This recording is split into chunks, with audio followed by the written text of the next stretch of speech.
expecting to bite from chocolate and lemon.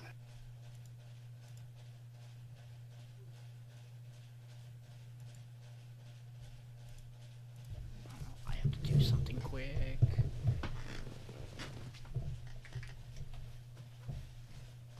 One, fix that. Two, that's the light. That's better. Oh, John. What did Oh, I put Mason. that? So I played a game of League with the Noah server. I was playing with Annie, Mo, Fable, and Alec. I also made the mistake and played some games of League this week, so I understand. We all ran in Phil, and I got support, so I played Leona with Fable as ADC on Ezreal. We kind of beat the shit out of them. I was not expecting to do as well on support as I did. I just want to see what the actual... So, while you're pulling that up, I have some unfortunate news. Oh? I have fallen victim to YouTube short algorithm, and something I did not want to see was thrusted in front of my face. One Piece. Oh? No. Luffy's dead. Spoilers. Michael, we talked about something literally 2 days ago, and immediately after we got offline, I was spoiled on JJK. Yeah, Bro, I've tried to... I was then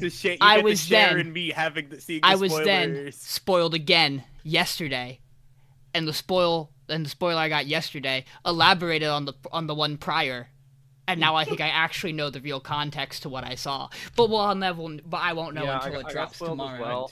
But to avoid spoilers, I just went up and looked up the raws as soon as they're available because I'm like, I know my Twitter's gonna show me a spoiler no matter what I post in there because they're gonna say one of the 73 words I didn't think of, and like. See, normally I'm pretty good at not seeing spoilers when I don't intentionally look at them on Reddit. Stupid.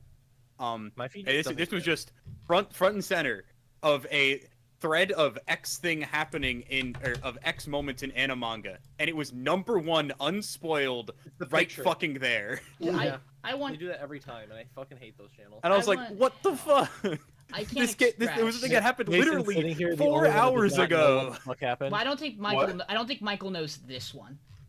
I think Michael's avoided for this chapter. I think he's talking about the previous one. No, I'm talking about this one. Oh, you're talking about this one? Oh. What was that? You're doing better. It might just be fake. It might have been a person yapping. I didn't. avoid this week's JJK spoilers, correct? I have. We're willing it into his algorithm right now. I mean... I want you to understand, I don't watch anything JJK related. There is absolutely no reason that should have popped up in my shorts algorithm. Yeah, neither do I, but Especially it pops up in my because Twitter algorithm. my That's the problem. I just simply don't go on Twitter. Especially because my shorts algorithm is like 80% consumed by like D&D stuff right now. Like it should not be, like it is D&D clips. And whatever random TV show it wants to give me clips of this week. Have you been getting the shorts of the goblin that gets possessed by the clown in D&D? Yes, but I've been watching a lot of I got that one forever. Yes, ago. but I've been watching more of the shorts from them because they are wonderful. All the other D&D channels. I started watching that group. That group made me want to, like, those shorts made me want to watch that group. Because those are fucking hilarious. But yeah, so Eldritch Abomination given flesh. But no, I'm very excited for tomorrow because lots of good stuff drops, new chapters, and JJK, I guess. I'm still excited. I'm very excited to see because I never know. I never know how I never know how the next week's gonna go, and we get a One Piece chapter. I'm so thrilled. I've heard nothing about it. I had no idea what's coming. The only thing I know about this chapter is that it's. I have read it. Silly. It's silly. It's a good chapter, though. Oh, I love I was just given One Piece kind of crazy by someone. That was it. It's the only thing I know about the One Piece chapter. I stepped out for a second. We're talking One Piece chapter this week, or we're talking JJK? We're not. One Piece chapter this week was... Don't say anything. I'm not. I'm waiting for tomorrow. I see it tomorrow. One Piece was certainly something. That's all I'll say. Yeah. But Kagurabachi I'm excited for. Greens I'm excited for. Fucking Deer Anemones doing stuff. I still need to I catch should up maybe on that. I should maybe catch. Dear Enemy, the cliffhanger for 2 chapters ago was insane. Like out of left field as you could physically get of a cliffhanger for a manga chapter, I think, in recent times. They've also introduced a girl who is jellyfish. Shit. Yeah. New member of Jelly. Yeah. So you know how I was like making a joke when we were talking about Kaiju like outside of this, that like the last 50 chapters of Kaiju number, like the last like 2 years Have of been Kaiju stuck. number 8 publication has been 5 minutes of time happening. Yeah, well, you were right. So we got a chapter 2 days ago. I believe it legitimately takes 5 seconds of actual in-world time for that entire chapter to play out. All 18 pages of it. 5 seconds of in-world So, time. I have a thing I want to share. It's Kaiju number 8 is crazy. I have a quick thing I want to share. There is a retro shop by us that does retro games. They also buy and sell gold and silver, like the material, not the games. They also buy instruments and hardware tools. It's a very strange retro shop. I bought 2 things from them. The first was because it's slightly under the average retail price. And it is technically the only, not counting the 3DS game, the only Smash Bros. Game I don't own is the N64 one. So, I have that now. Will I ever play it? Almost certainly no. God, that game feels horrible. Nah, you just learn how to Z cancel. It'll be okay. It makes the game like action, like Melee. I've enjoyed that game when I have played it, but I understand. As someone who as someone who grew up playing Melee, loves Melee, played so much Ultimate that the one time I played Melee at a local, I went, oh my fucking god, I can't do this anymore. Because Ultimate broke me in terms of Smash Bros. Like, No, like legitimately, Melee without God. bug canceling it feels terrible. yes. Yes. And I can't do that. So, Like it's crazy that game feels so Effectively. clunky when you're not really good at it. Yes. I bought one other thing, which I almost talked myself out of, because I plan to buy this collection eventually, but I own the 1st and 5th game, physically. I bought a copy of Mega Man Battle Network 3, white. So And the guy at the store goes, yeah, and you know what I'll do? I'll throw in the 2nd copy of Mega Man Battle Network White I have, because no one else is going to buy this fucking game from me. So you can get it for free. And I went, I don't know why I would want that, but sure, I'll take a copy. Give it I'll to take a friend. another copy. I'll add it to my list of why do I own 2 copies of this game, such as Path of Radiance and Okay. Pokemon Coliseum. See, I don't. I actually That's have a okay. reason I own 2 copies of those games. It's because I was given someone's entire GameCube library, and I had already owned copies of those games, and they happened to be in there. Which means I am maybe sitting on a technical gold mine. I mean, that's also the same reason I own 2 copies of Smash 64, because I have my own. And I got one from a friend. Yeah. I own. So, are we talking like copies or re-releases? Because I own. I own 2. Well, technically 3 versions. 2 of the GameCube version of Tales of Symphonia. I own- And then I own. Oh, go ahead. I own 3 cartridges of Pokemon Platinum. That's I crazy. own. I have 2 4 siblings who stopped playing video games. I own 4, technically 5 separate versions of Fable 1. And then there's also my friend Jack, who anytime he saw the game Cory in the House for the DS, he bought the copy. So he has, I think, 9 copies of Cory in the House. Oh, here's a fun story. So this is going to tie into the other thing I'm going to show, but so I was at this retro shop with my buddy Alex, former member of the podcast. Rest his soul. He's alive. But we're in this shop and we're looking at the games this guy has.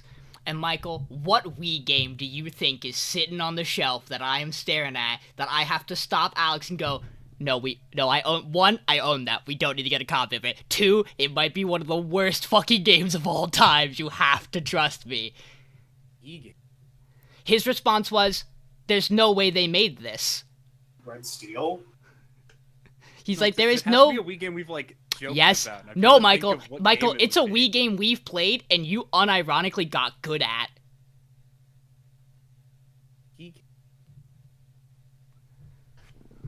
Approaching the sound barrier. I'm trying to yeah. What game was that? Oh, Michael, there's a really good. It's a racing game. Does that help you? It's a bad racing game for the Wii.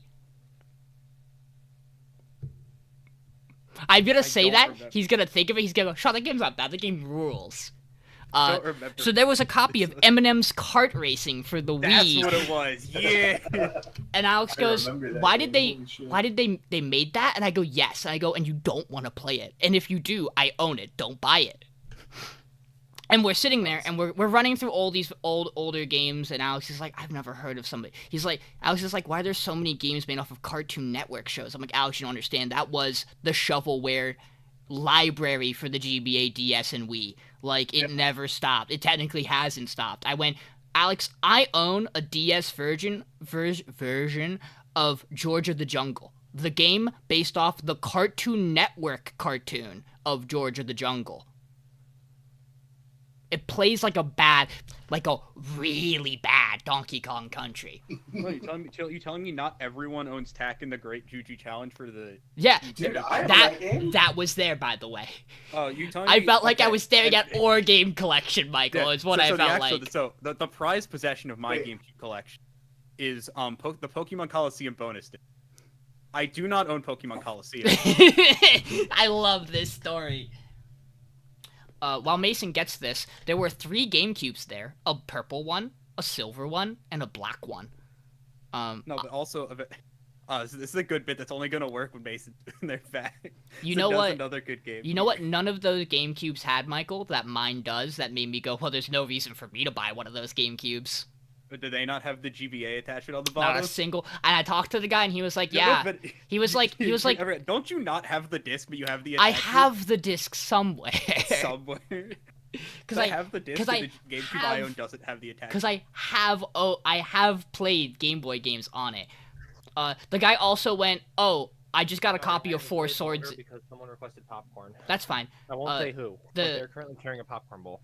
The guy at the store was also like, I have a copy of Four. Oh, this is a really funny moment. So Alex is looking at actual games to consider buying, and he's like, I own Shield. I don't own Sword. Is it going to be cheaper for me to buy Sword here or on the eShop? And he's thinking about that.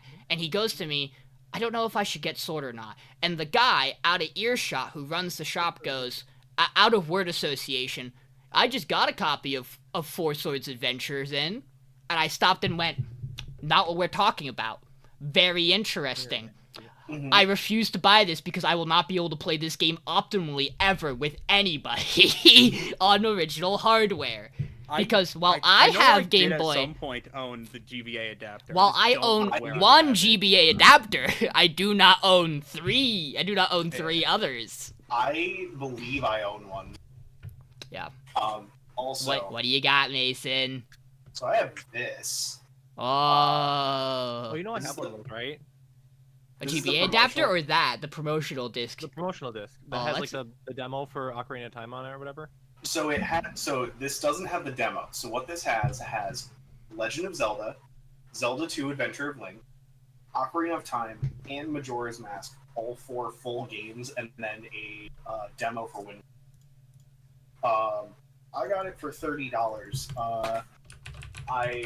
Let's just take a game now. Okay, but like, do you own Pac-Man Fever? I do, Michael. I own Pac-Man Fever. There was also a No, I brought it up because we were talking about bad games, and I was like, I also own a copy of Pac-Man Fever. And Alex goes, Sean, what's that? And I went, we need The to have a greatest night. video game We need to ever. have a night where we just play my bad multiplayer GameCube games because I have so Mario many Party, of them. But it has 5 mini games, and you get to play as a fucking Soul Calibur character. You get to What? play as dude. Oh it- yeah, no, because it's all it's Bandai characters. So it's a Mario Party, but Hold on. only characters Bandai Namco owns. hold So on. it's like the Soul Calibur characters, Pac-Man, Hold on, let me pull it up. a guy with an afro who's an original. Oh no, but Sean, there's something I know you don't own, which is your copy of Budokai Tenkaichi. Why do you have my copy of Budokai Tenkaichi? At some point, it ended up in my GameCube. I mean, I know how. I'm not surprised by that. You probably have a decent amount of my games, actually, somehow. No, but that was the bit. I was like, I have Sean's copy I of don't want to Budokai dig out right now, Tenkaichi Mason. in I my had that thing. exact same disc. No shit. Yeah, I got one like back when I was a kid, and I never got into Zelda. I'm like, this looks Oh my complicated. God. I don't want to play this because I was a kid in a place. Dude, You're not ready for this, Mason. Pac-Man Fever has 6 playable characters. They are, as you would expect, Pac-Man, Miss Pac-Man, and then as you would never fucking guess, Astaroth from Soul Calibur, Heihachi Mishima from Tekken, Tiger Jackson from Tekken, which is also Eddie Gordo, I think. I think that's just another name he has. Mhm. And a character from Ridge Racer. That might be the character with the afro, given that I don't recognize. I'm gonna send you the. Actually, I don't know. For some reason, I think that Tiger Jackson page is just linking me Eddie Gordo, and I don't think it should. I don't think that's right. Man, Because I'm pretty sure Tiger Jackson's the guy with the afro. Here's the box art for it, so that you can see what model of Heihachi they use. It is Tiger Jackson. Yeah. That is the guy. I didn't realize he was Tekken. Neither did I. I also don't think my brain ever connected that is Heihachi from Tekken. My brain goes, Heihachi's in it. And I go, no, but they have the Soul Calibur care. They Not do. thinking they would be insane enough to have both. And the other thing is, so I did a thing a while ago. This is the last thing I'm going to do, and I'm going to let John talk a little bit, and then we're going to get started, I think. So I did a thing where I bought my buddy Alex a Togepi, and I also bought myself a Togepi. I think I showed off the Togepi. In return for the Togepi, he got me a Trico. He also got me, upon this last time we hung out, a little bean. Little bean. What's your little bean? Oh, it's the worst starter ever made. Fuck you, it's my But favorite. it's a little bean. Just a Notoriously. little guy, but yeah. no, Chestnut exists. Chestnut is my homie. Chestnut at least has a cool signature move. And most of the fan base can't name it, so what does that say? Spiky Shield. It's really good. So John, what's up? You had a day. Do you want to talk about any of it, or do you want to just get into anime? I didn't much day. I went out and played like a small PC. I picked up my brother from the airport 'cause he surprised my parents by being here this week, which is fun. What else did I do this week? I purposely I won my match in my PC, but told the other guy to take the win because there's only 4 of us there. There was only 3 of us there, and then we signed up someone else who wasn't there just to forfeit, so that way we could run the event. Which is kind of based of the judges to let us do that. But I won my round and could have won the PC, but I went, you just go report it as a win because you need the points and I'm out of it, so it didn't matter to me. And then what else have we done this week? Anything, honey? Played some board games tonight. Watched a bunch of shows. But yeah, long day. Oh. Yeah, lots of Stardew Valley. Been on that Stardew grind. And while we could talk about what other people are doing, it is already 11:30, so I think we probably just should start with rolling into it. So everybody, welcome. This is episode 2, week 2. I should be naming it week 2, but I went back to naming it episode 2, so whoops. But it should probably be called week 2. I guess that's it. Who knows? But this is the Saber Slay Anime Affray podcast, spring 2024 season. We have 10 shows left, which is unique because we did a double vote off last week because we hate me. In particular, because I almost messed up or stream time last week, we punished me by getting rid of 2 of my shows. That was the only reason. They definitely both weren't the bottom of the pack. There weren't any other reasons that they had to go. This was strictly biased against the previous season winner. on my own True. podcast. And I just want to make that clear so that when Kaiju number 8 inevitably goes off tonight, we all understand how it happened. With that in mind, we have watched episode 4 of everything on this podcast. We have 10 shows left. We're going to just get on into it. I think we voted off Kaiju number 8. The collective anime community would find our podcast and murder us like live. Considering we survived voting off Uncle like, from Another World, I think we're okay. We voted off Uncle from Another World and Solo Leveling. At times, they probably, the general community would say no. Yeah, the general community doesn't like good shows, so yeah. Yeah. Michael, let's get on. Oh, I should do a thing before we get into Girls Band Cry. 1, there's gonna be spoilers. 2, there's gonna be harsh language. Don't talk about anything past episode 4, or we will nuke you from orbit. And also, we have a thing we do called a power ranking. Yeah. I almost forgot about that. So this week's power ranking is split into 3 sections, as it always is, but the sections are split up top 3, middle 3, bottom 4.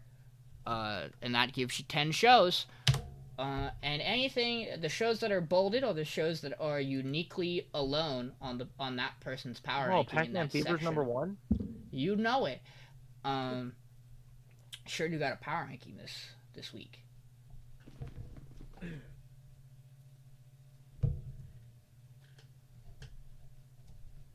I want you to know, before I got John's power ranking, Girls Band Cry was bolded on everybody's list. And it was just a matter of where John was going to put it to decide who didn't get it bolded. I'm the only one that hates that show. You say that, and yet you have it higher than me. Not Girls Band Cry. I'm looking at Yatagarasu. Oh no, that was what I told you, John, when I said there is going to be a thing we disagree on, and you're gonna have a rough time with it. It's going to be Yatagarasu. No, that's okay. I actually liked it a lot better this week. That's good. I'm glad to hear that. We'll talk about it. And we'll talk about. I mean, to be fair, largely I like most shows that we are watching. It's just I think some shows are worse. And with that in mind, Michael, let's talk about Girls Band Cry. And while Michael talks about this week's episode of Girls Band Cry, you guys can enjoy this. Very, very good gift. Very fun. So Girls Band Cry this week.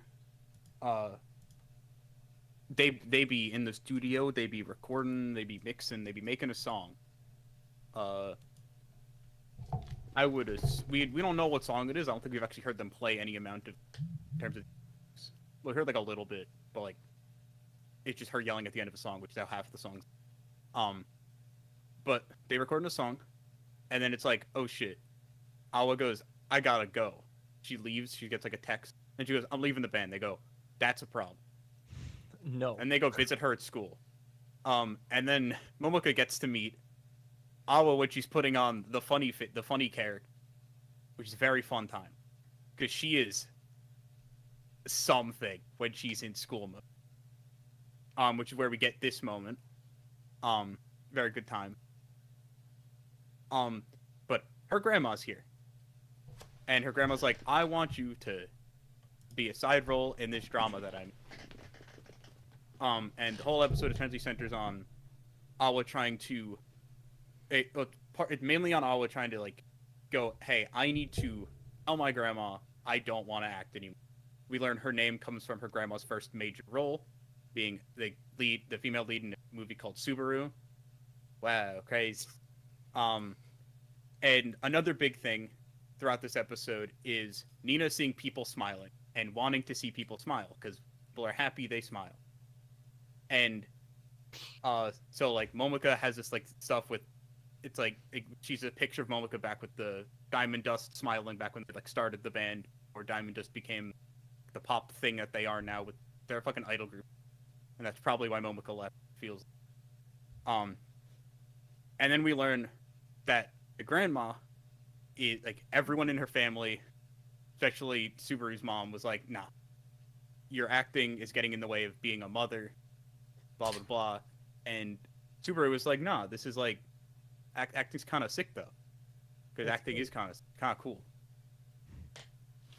And then she's like, yeah, it made me really happy. And then Nina goes, fuck.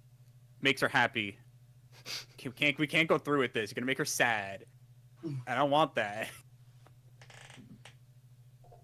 And then this leads to like we get Subaru back in the thing, and she has this little like thing where she like pretends to be mad.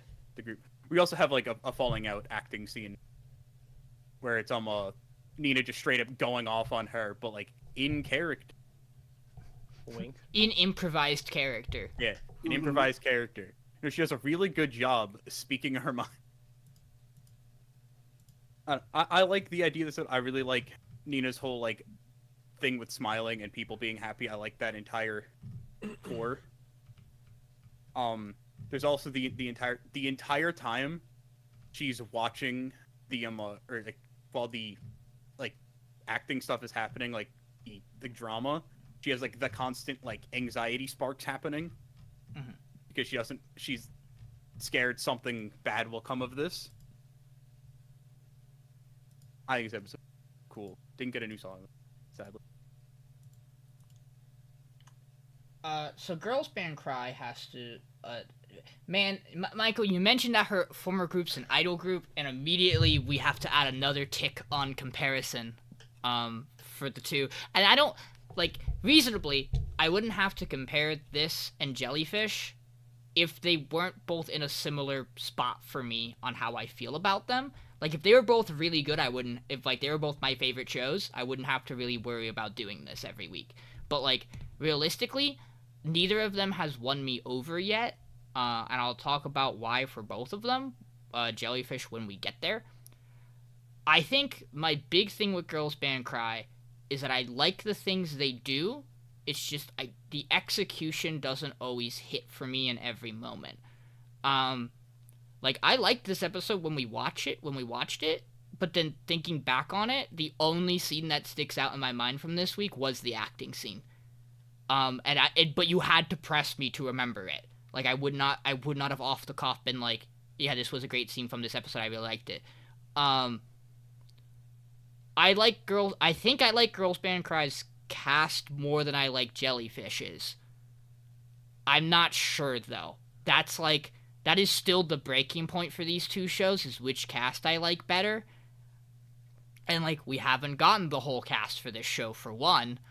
And also, I just feel like we haven't gotten enough of everybody yet for me to make that call. But the reason this is below Jellyfish this week for me is because I think I like Jellyfish's general, like, I like the themes and ideas Jellyfish is going for, and the way its story executes and is telling it. I think it succeeds there. Music-wise, I don't feel like I have enough of either to compare.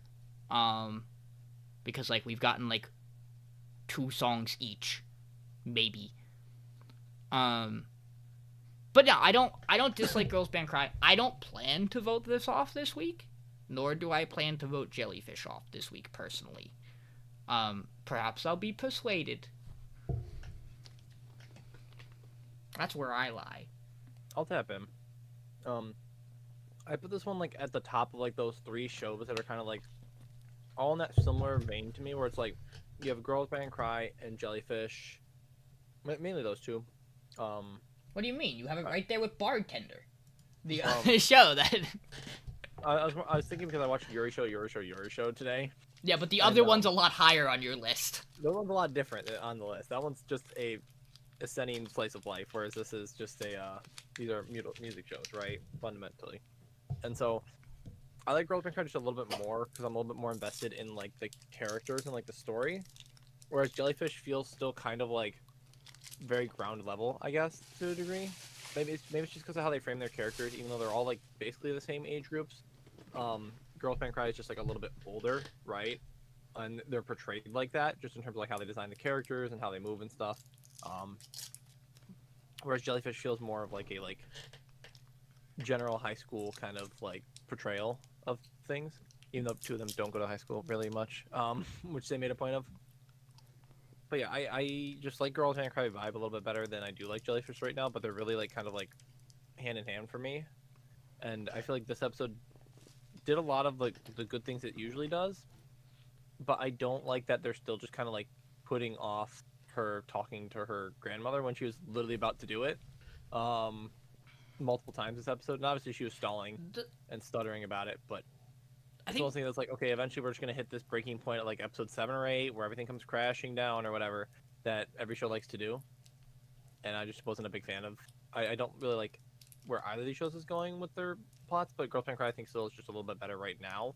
And like I think the quality of music is interesting to me as well, because like last week I didn't like how they had a full sound even though they didn't have a full band, and the continuity issues with that. So we'll see if that kind of continues and kind of flips my opinion on them. But for now, I have Girls Band Cry just a little bit above Jellyfish for like how the rest of the story's going, I guess. It feels like it's progressing a bit better for me.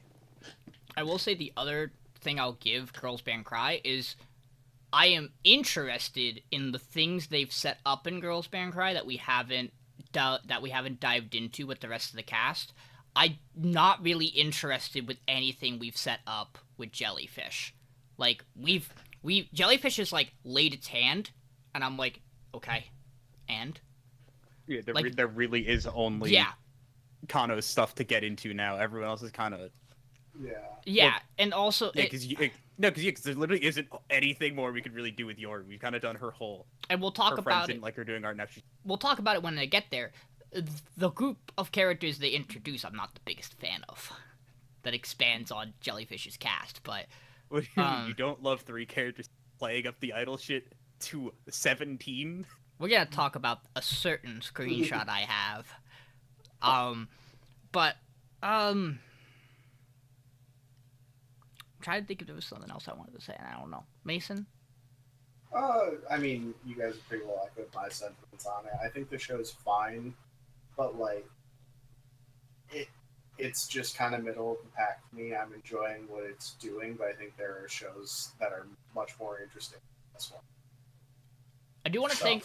I think it's weird that Momika jumps to her having a boyfriend because she wants to quit. What a weird hyperfixation of a point that she's absolutely wrong about. It's been an issue before in the band is where that comes from. Right? Yeah, but it's an odd thing that she's so confident of that they also don't do anything with. Yeah, like, they kind of just go off it right away. With Nina doesn't really like. It's not like Nina's like super interested in the idea that she has a boyfriend. She's just like, if you say so, I guess that's what it is. Yeah. So my guess is it's just a thing to like highlight that might have been a problem before for Momika. That was something that stood out to me as like weird. The other point I was gonna make, I'm pretty sure her grandmother knows by the way they have her interact in a lot of these scenes. I feel like her grandmother knows she doesn't want to act. She's just happy she's doing this right now with her and is giving her time. Like, I think it's just a matter of she's letting her tell her when she's done. Yeah, and she even said, like, hey, this is exactly what I wanted. I just wanted to act in one thing with her. That's all I wanted. Yeah. Like, she seems... Saying, hey, she's free to do what she wants now. This is all I wanted. She doesn't seem particularly like the worst human being known to man. This grandma seems like a normal person. She seems like a Japanese grandmother who like has some particular thing she enforces that maybe come off a little strong to people who aren't her family or her family. And we get a little bit of like, what I did like is like, in that we get a little bit of like, okay, maybe her mom disapproves of her acting because she hates how it affected her grandmother. Yeah. So that's why she's really close and trying to praise her grandmother a lot and really like trying to stay close with her grandmother is because she already doesn't have approval from her mom doing this. Yeah. And the only person that supports her is her grandmother, who's this famous actress, a well-known actress. I don't know if she's like really famous, but she seems.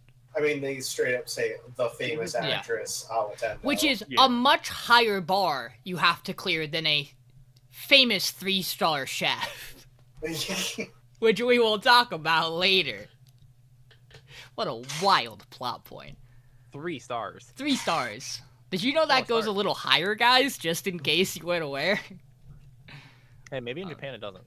Well, maybe if they're talking about Michelin stars, that's like the highest you can. Is it only 3? I thought it went to 5. No, I thought it's 4. Is it 4? Getting 4? You can get 5 Michelin Getting to 4 Michelin stars means you are literally the best restaurant in the world. fair enough. 3 is like. I mean, 2 means you're a pretty fucking good restaurant. We'll talk about it. I said to Mason, I'm no expert in restaurant stars, so that might be a legitimate thing, but it just sounds like Gordon really Ramsay, silly. I think, is a 2 Michelin star chef. He's either 2 or 3. Doesn't sound right. And he's fucking Gordon Ramsay. Give us a minute. I'm pretty sure Michelin stars can go above that. I just don't think. Checking We'll one star chef. I think it's pretty good. Gordon Ramsay has. Oh no, sorry, 17. He has 17 Michelin-starred restaurants. Yeah, I'm like, because he owns like 7 billion restaurants. The Michelin star is like the top tier of a restaurant, but there's individual. Like he has many versions, like many restaurants that have that categorization, I guess. Mm. From what Yeah, I'm understanding. he owns a shit ton of restaurants. Interesting. Anything else you want to say about Girls Band Cry? There wasn't a whole lot of crying. No. In fact, I don't think there was any crying. No, there was. No, I don't think there. There was a tiny bit in one of the practice room scenes, I believe. With that Maybe. in mind. Oh, maybe there's a It was like fake crying from Subaru. Yeah. Because it did have the funny scene where they were tapping on their phone. That is a good. And the grandma used her X-ray vision to see through the table. I cannot express, and for some people this is gonna sound derogatory, and I promise you I don't mean it that way. There are bits that get run in this show that have the same, in my opinion, fun energy that Ruby bits do a lot of the time. That I really appreciate it, which is like, it's just people fucking around. It's just kids having a good time. Let them be kids. Don't let them be kids, please. Did you guys?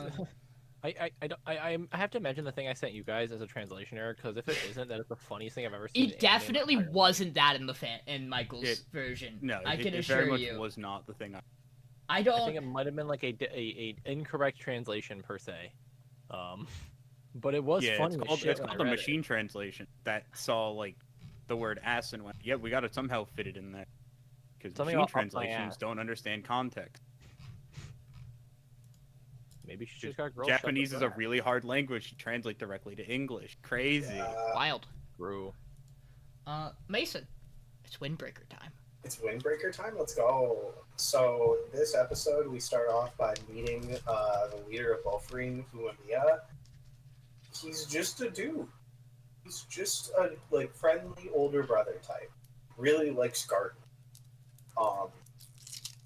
When kind of starts yapping for a bit, and then the middle schooler, that Sakura and Sugishita, I believe his name is. I just think of him as Baji.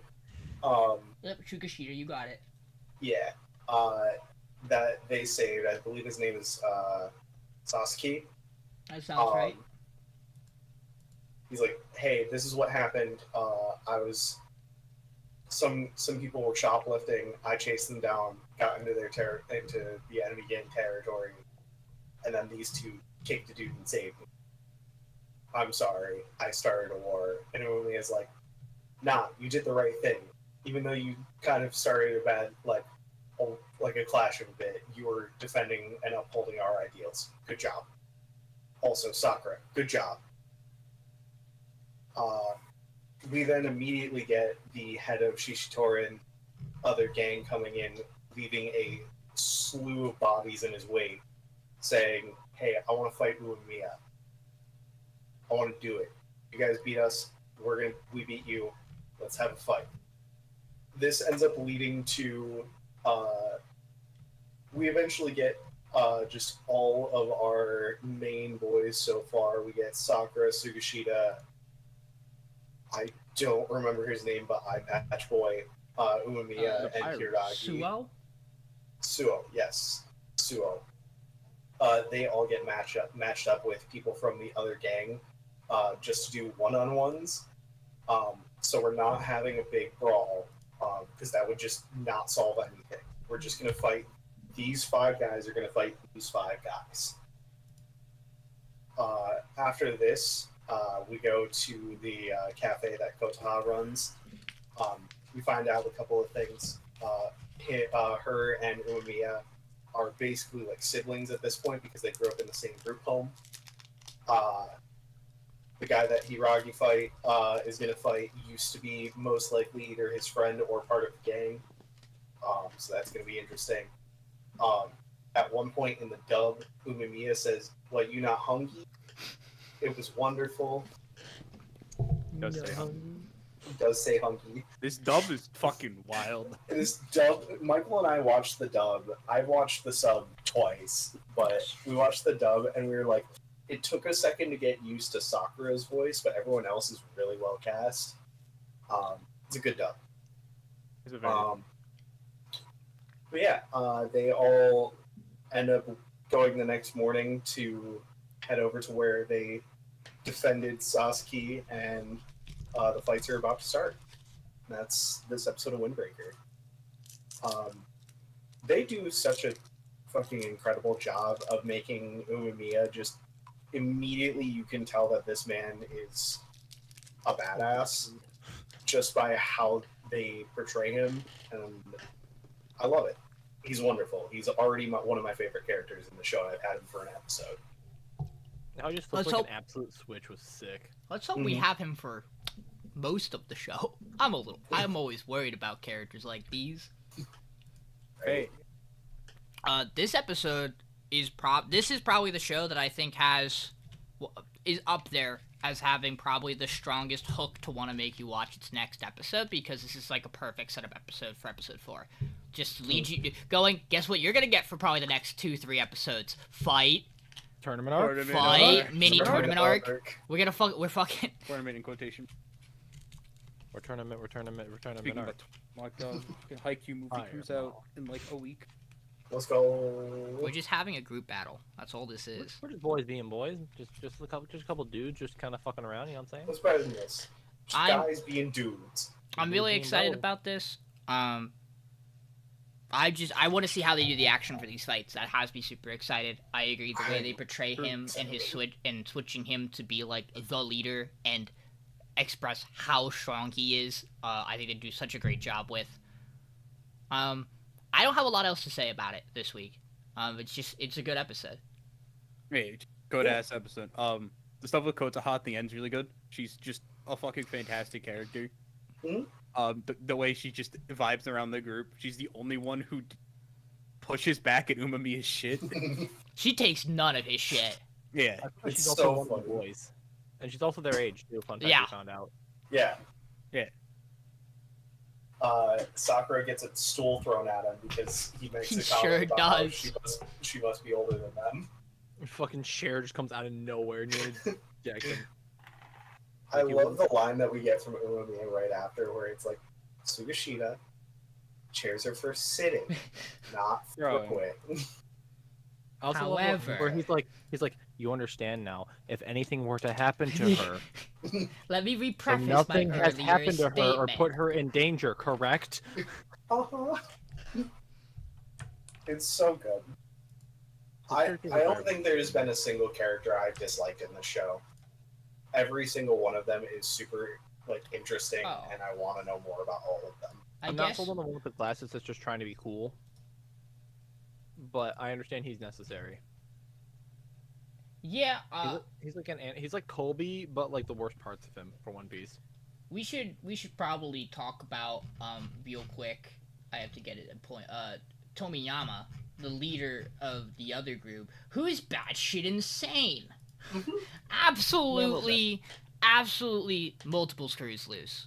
He's just a little fight But he gremlin, may not that's have all. always been that way. But he clearly hasn't always been that way. Yeah, that's a weird That's thing. what they're telling us. But he got bored. I'm super hyped for. I can't think of the character's name, but it's like the guy with the stomach problems. His fight. Hiragi and Yeah. Kato Yeah. or 'Cause Kota. the way they introduce him walking in from like the back of the group, going, "I want to fight," to the immediate reaction for Hiragi, it's like, "Oh, that's gonna be a good fight." There's some beef Mhm. there. Some grade It's A also- Wagyu coming in hot. I do also appreciate that it is basically a parallel to what is going on with our main character, where it's like, oh, you're taking on the right-hand man, he's taking on his right-hand man, and they're both clearly probably too young to be getting that to be doing that. Realistically, Yeah. they should probably swap, but we're just They gonna might leave die. it at that. Yeah. I don't have much else So, to say. who do we think wins the fights? Maniac wins Um, this fight, obviously. I Soccer's I gonna think get his shit Sakura's kicked. gonna lose. He's gonna get Soccer his shit kicked. Absolutely loses this fight. I think Pirate wins his fight. Suo absolutely Yeah. smokes this guy. Yes, for sure. Pirate. No, that's the bit. That's the bit that goes, "Oh, Pirate. Oh yeah, little child." Little Those baby. two bickering at each other is the funniest part of this dumb episode. It is so It's good. He's like, "What's that? In- Little baby gonna cry? in that Little baby same gonna way- cry. I think Tsukishita also probably wins this fight. I think so. I think which I the main think two guys on the good guy team wins. I think the one that's like the rat bastard who loves the head guy. I think he wins too, or eye patch guy. I think yeah agreed. I think Sakura and Hiragi lose, and then I think Sakura gets and, his ass handed. to and him. then I think the split for the 5v5 is the leaders, Yeah. and the Sakura needs to be expectation. knocked down a peg. That's like a big mode that needs to happen for his character. Yeah, the expectation I would think is that Umemiya wins, or walks out in a state that is equivalent to him winning. Yeah, it's either a win or a draw. Like Yeah, I don't know if we get a loss. That just feels. I mean, we could get a loss. I don't think you Which get a could- clean. which I don't could, think you like- get a clean loss. I don't think That's the like school no. loses, right? I don't think that's like fundamentally how the show's gonna work though. It just doesn't make sense for the show that like they would lose, right? Yeah. Because he's lifted up as this like the guy. you But know? I think it splits. I think it splits down the line. I think 2 of them win, 2 of them lose. It comes down to the leaders because that just. I know feels... it'd be I know it'd be the most cliche thing ever, but I feel like they somehow like take Kotaha hostage, play dirty kind of thing, and it causes him to either like forfeit the match or get distracted or something. Yeah, throw Or it they fucking talk out. about the They Yeah, also window. they also right. might not. It might surprise me and not do that. But that's like the thing I would expect is that some amount of him getting distracted because he's the nicest man ever. I don't know why. Fucking Glasses is there. I still don't know why he's coming with them. He has Yeah, why no is he playing opponent. along? He's there for. The blonde, It's. Yeah. blonde guy? Yeah, Yeah, he does not. Yeah, he does not have glasses, but yes. I thought he's carries the them info with fighter. him. He got the cool guy glasses. I thought he has fake glasses. He does. I don't believe so. I don't think he has glasses, but he wears them, like, might. the first episode. Perhaps I am hallucinating, along with John. But no, yeah, exactly. He is filling the role that characters in Beyblade do, where they're there to tell you things about the people that are fighting. You know, he's the guy who keeps the book. So yeah, he's the info guy. He's the info guy. The info nerd. But and without knowing that role, what a wild fucking thing to just bring him. Feels so silly. He only has those glasses in the second episode. Wow, there we go. But anyway, the show's really good. I'm excited to see the fights and stuff. Obviously, like it is a little bit of a ball tingler that they leave you on there, but you know that's shown. We have a couple of those this week. Keep you invested. We have a couple of stingers this week. Speaking of a show, John, you're up next. Spice and Wolf. It has a after credit scene. I don't know It if has an interesting episode this week. It did. yeah, I made Mason Did I watch see it. it? I'll tell you what I'll talk about at the end Hang on, if I you got it real don't. quick. I'm skimming. It is not the most important thing because I think we as a viewer don't have enough information to parse what it means, but it's important for the story, I'm sure. I'm gonna drink some water real quick. Yeah, I let Mason know about this too because I had watched it Yeah. and went, Mason, did you know there's an after credit scene for Spice and Wolf? And he goes, what? And I went, here you go, and I showed it to him. Yeah, he mentioned it to me as I was like checking to like skip past. Yeah. I think this is our only show. I Probably. think so. The only one I So- watched one for. So Either way, Spice and Wolf this week. So, Hollow and Lawrence, they figure out the truth behind who's behind the Silver Scheme and the plan. And so basically, they're like, hey, let's go tell the guild. And when we tell them, they'll know what to do, right? And so they kind of disrupt the peace and kind of go, okay, we'll talk to the guild. We'll let them know what's up. They'll figure out a plan. We'll make a deal with them because we provided them this information. Make a profit on our own once this is all said and done. And then we'll be good to go, right? Until they do this, they come back to their bedroom. They have a nice, very close chat, which is really cool to see about, Hollow's past and things like that. and kind of back and forth about how she doesn't want to be left alone, basically, even though he has this dream to like open up his shop in the store in a town. He's like, hey, I'm gonna continue traveling until we get you where you need to be, right?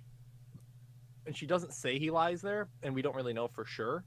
But we're kind of left on that note. Boy Hella goes, oh yeah, there's something I'm supposed to tell you. I forgot. They're gonna try to murder us because we know too much. Which seems like something very important to not forget about. And so they try to escape from these crooks, and they get kind of pinned in like an area. And then she goes, I got a plan.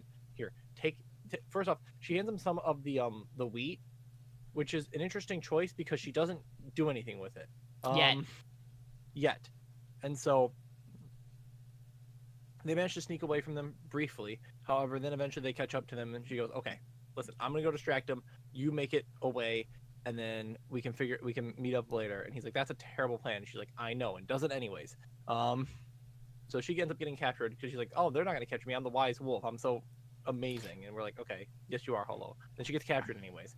So Lawrence makes it back to the trading company. They let him in, and the trading company goes, do you really want to fuck with the rich people and the lord of this land? And they go, fuck, good point. And so they leave. And then Lawrence kind of talks with like the guild leader of the merchant guild, and they get a letter underneath the gate, which basically says, hey, we have the harvest god, basically. And they're like, what does this note say? And he's like, so funny thing about that. Yes, she actually is a harvest god. And then it ends on that note. And then like Sean says, there's an after credit scene where we see Hollow in jail, and she recognizes someone that comes down to meet her from the church, basically. And so yeah, that's kind of the episode right now. I thought it was pretty good. I thought it jumped a little bit from like intrigue to like decision and to like solution, basically. Like, hey, we're already at the guild making a deal. I had a little bit of trouble following it. It might have just been because I was at work when I was watching it. But overall, I thought this episode was pretty good. What'd you guys think about it? I enjoyed this episode. I think I got most of it. The end, the one bit in the middle where Hollow is talking about how alone she is, fucking broke. Her dub voice actress specifically does an incredible job. Yeah, no, that she was great.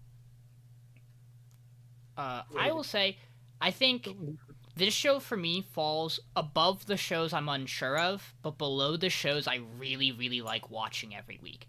It is the middle of the pack for me right now. I like what it does. I enjoy like this is neat for what it's doing. I think the only part of the episode that like is a little off to me is like when they're talking before they split. She's like, they won't catch me, I'm the wise wolf, and then she backpedals and is like, but they probably will catch me and you'll have to come get me. And I'm like, which one is it? What's your plan here? Which one is it, God, who knows what's about to happen? Why did we word it two different ways? Like it's a little funky. But like overall, like the important thing is that she gets the point across of, even if I get caught, it'll be fine. The problem is she doesn't say even if. She says, I'm gonna get caught and you'll come get me. So like it's an interesting dialogue. But I generally like the episode. I'm interested as to why Kraft felt like he had to share the reason behind the letter, because the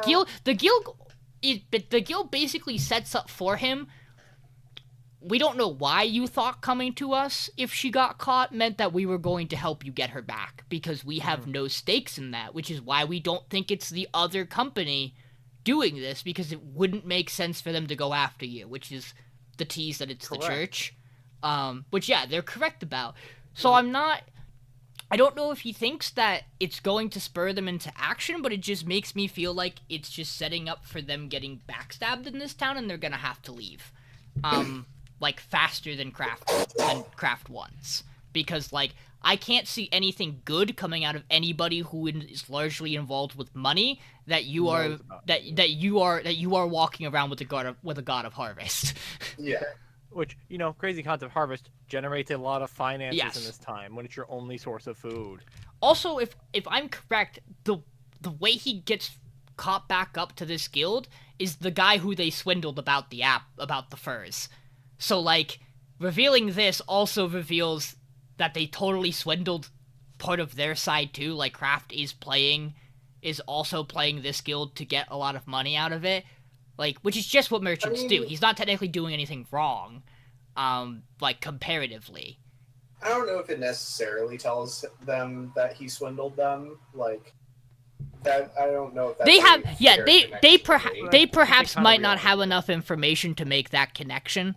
That is probably true because you would have to know a lot about what Hollow can do to know that, and they don't. Yeah. But, yeah, probably not. But I'm expecting this to lead to them basically winding up probably cutting all ties to this town, by very the end of likely. this. For sure. Which I think will be a really cool scene. I'm excited to get more of this show. I definitely need more of it. But I don't dislike it at all. I need more still. Also, Yeah, holy this- shit, this Kraft is- can draw. What the fuck, dude? Right. Yeah. Dude's the goat. And Like, this episode was cool. It's just kind of. You need One more. I will say the other scene that's a little odd to me. Hollow totally sets up for Kraft the cover story that they're having sex, so that the guys don't barge in the room and murder them. And Kraft just stands there at the window and goes, "What the fuck are we doing?" And then he jumps out and they barge in anyway. Because she Yeah. pulls him under the covers. She makes a show about beholding her body to the moonlight to justify why she opened the window. To not make it seem like, oh, they're opening the window to run away. And then Kraft does no follow-up, which I think is both funny and also wild. Kraft, kind of a little dense sometimes. Just a little tiny bit. Yeah. Kraft in a room with Hollow. Yeah, I want to settle down, get a house so I can find a wife. Hollow, I don't get why you would think you need to do that. Hello. Hello. Have I introduced you to boobs? I was like, you could do that, or we could go north. Other Adventure. thoughts on Spice and Wolf? I think it's good. I want to see more. I enjoy the show. It's a good time. It's a good time. Okie dokie. Next up, Kaiju. We pick up right where we left off, which is Kikoru, fighting against, making her way to fight is the big one the Hanju? Yes. Yes. To fight the I don't- Hanju, after just absolutely styling on every single Yoju. Actually smurfing. Yeah, just everyone's like, oh, there she go. Oh, she took all of our kills. Well, I guess this is going to resolve itself nicely. At which point Kafka is like, we gotta get there, we gotta support her, and it's done. And she obliterates this Hanju, and then funny little Kaiju man shows up and goes, but what if nothing died? What if everything What if we came did it back again? and stronger?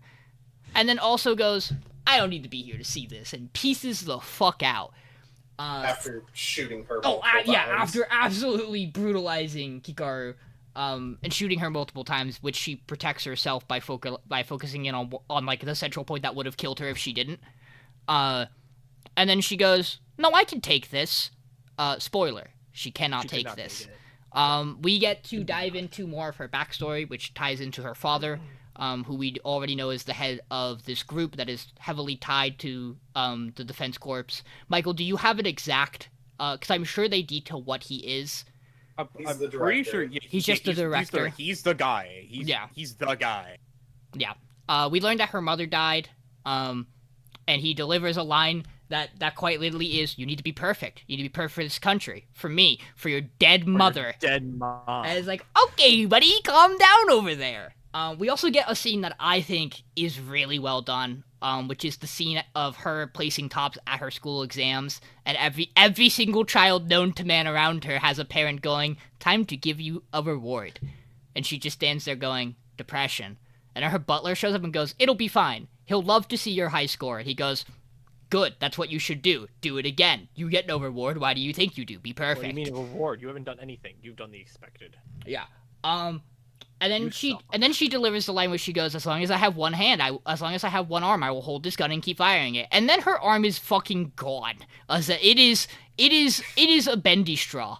It's like, And we then cut back to Ichikawa, who's like, okay, Kafka, we have to. Where the fuck did you go? Oh god damn it! And Kafka, and he thinks he goes, Kafka's not dumb enough to transform in front of everybody.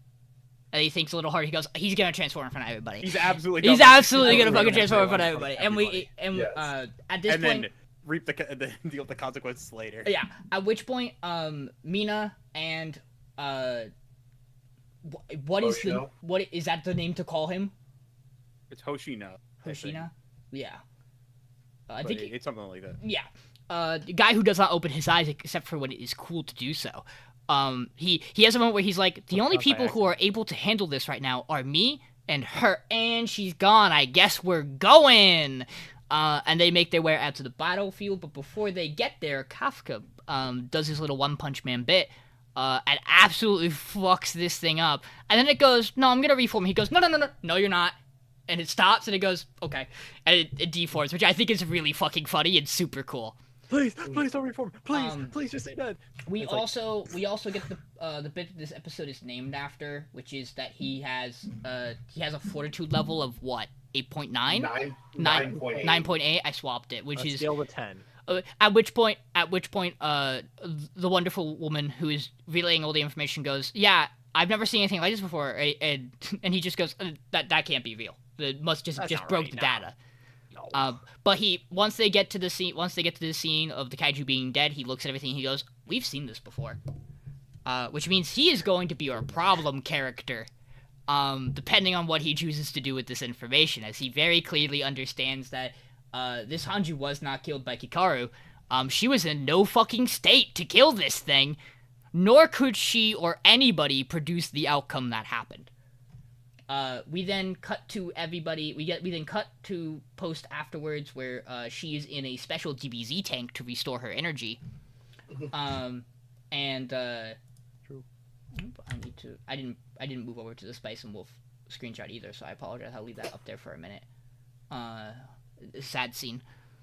But we cut back to Kafka in the hospital where he's like, "How come I don't get special treatment? I think I should also have better healing, advanced military treatment."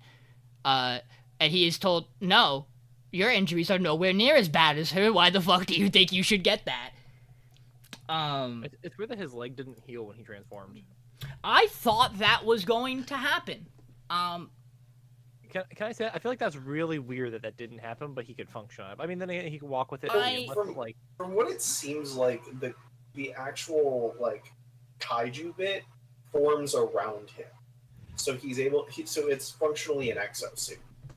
That's kind of what I gathered too, but it was just kind of a weird I feel like that should have fixed itself. I guess we'll see if they talk more about it next week. If he heals faster than normal. But yeah, at which point Mina comes in and thanks Ichikawa for getting everybody to safety. And Kafka's like, "I could talk to her right now, but I won't. Not yet. I have not actually made it to where I want to be yet. I have not proven to her that I can join this task force, so not yet." And I don't think we get any confirmation on the outcome for them in this episode.